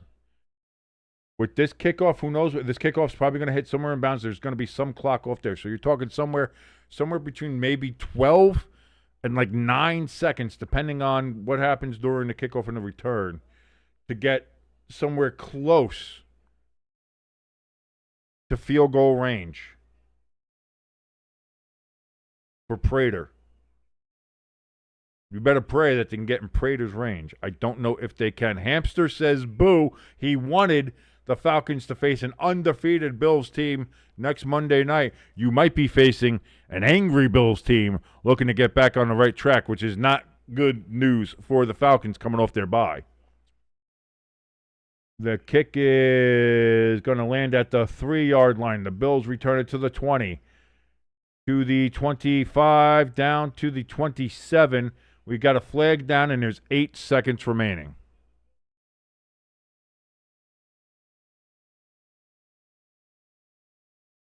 Holding on the Bills, that's going to move them even further back.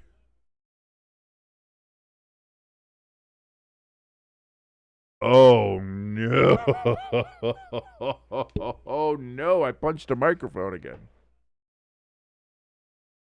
Strap in, folks. Strap in or strap on, however you deal with stress. Here's where we get it.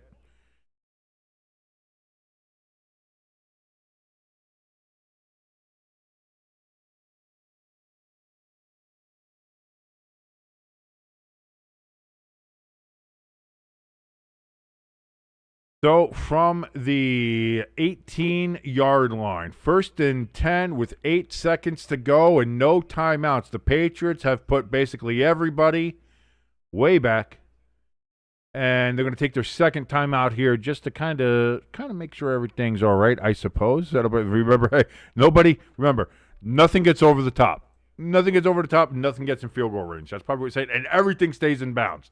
Keep it in bounds. Do not let them get out of bounds. We see a couple of fans with the Surrender Cobra already in the stands there in Orchard Park. I would say this game might make the people of Buffalo and Western New York drink, but they're a bunch of drunks anyway. The only thing it might do is make them drink more, but again, that's hard to quantify. On the snap, that's going to be thrown, that's going to be caught in bounds. They're going to say it's caught, and that's it. There's no timeouts. I don't know what the fuck play call that was, but the Patriots have pulled off the win. What? I don't know what that was. That whatever you're trying to do, if you're trying to give yourself a chance to win, that wasn't the way to do it. But the Patriots have pulled off the upset, 23-20 against the Bills. No more undefeated teams in the NFL. It's already over. And there we are. The Bills lose. There is no undefeated teams. We still have one winless team. There's still a team that has a 0 in one of their columns, and that is the New York Metropolitans at 0-5. But other than that, every single team has at least lost one game, and 31 of 32 teams have at least won one game. Crafty says Brian Dable must have phoned in that play. He did used to play. He used to coach up there in Buffalo, so that might have been something left over from his playbook, and they were like, fuck, why did we look up that one? Shouldn't have done that. Shouldn't have done that.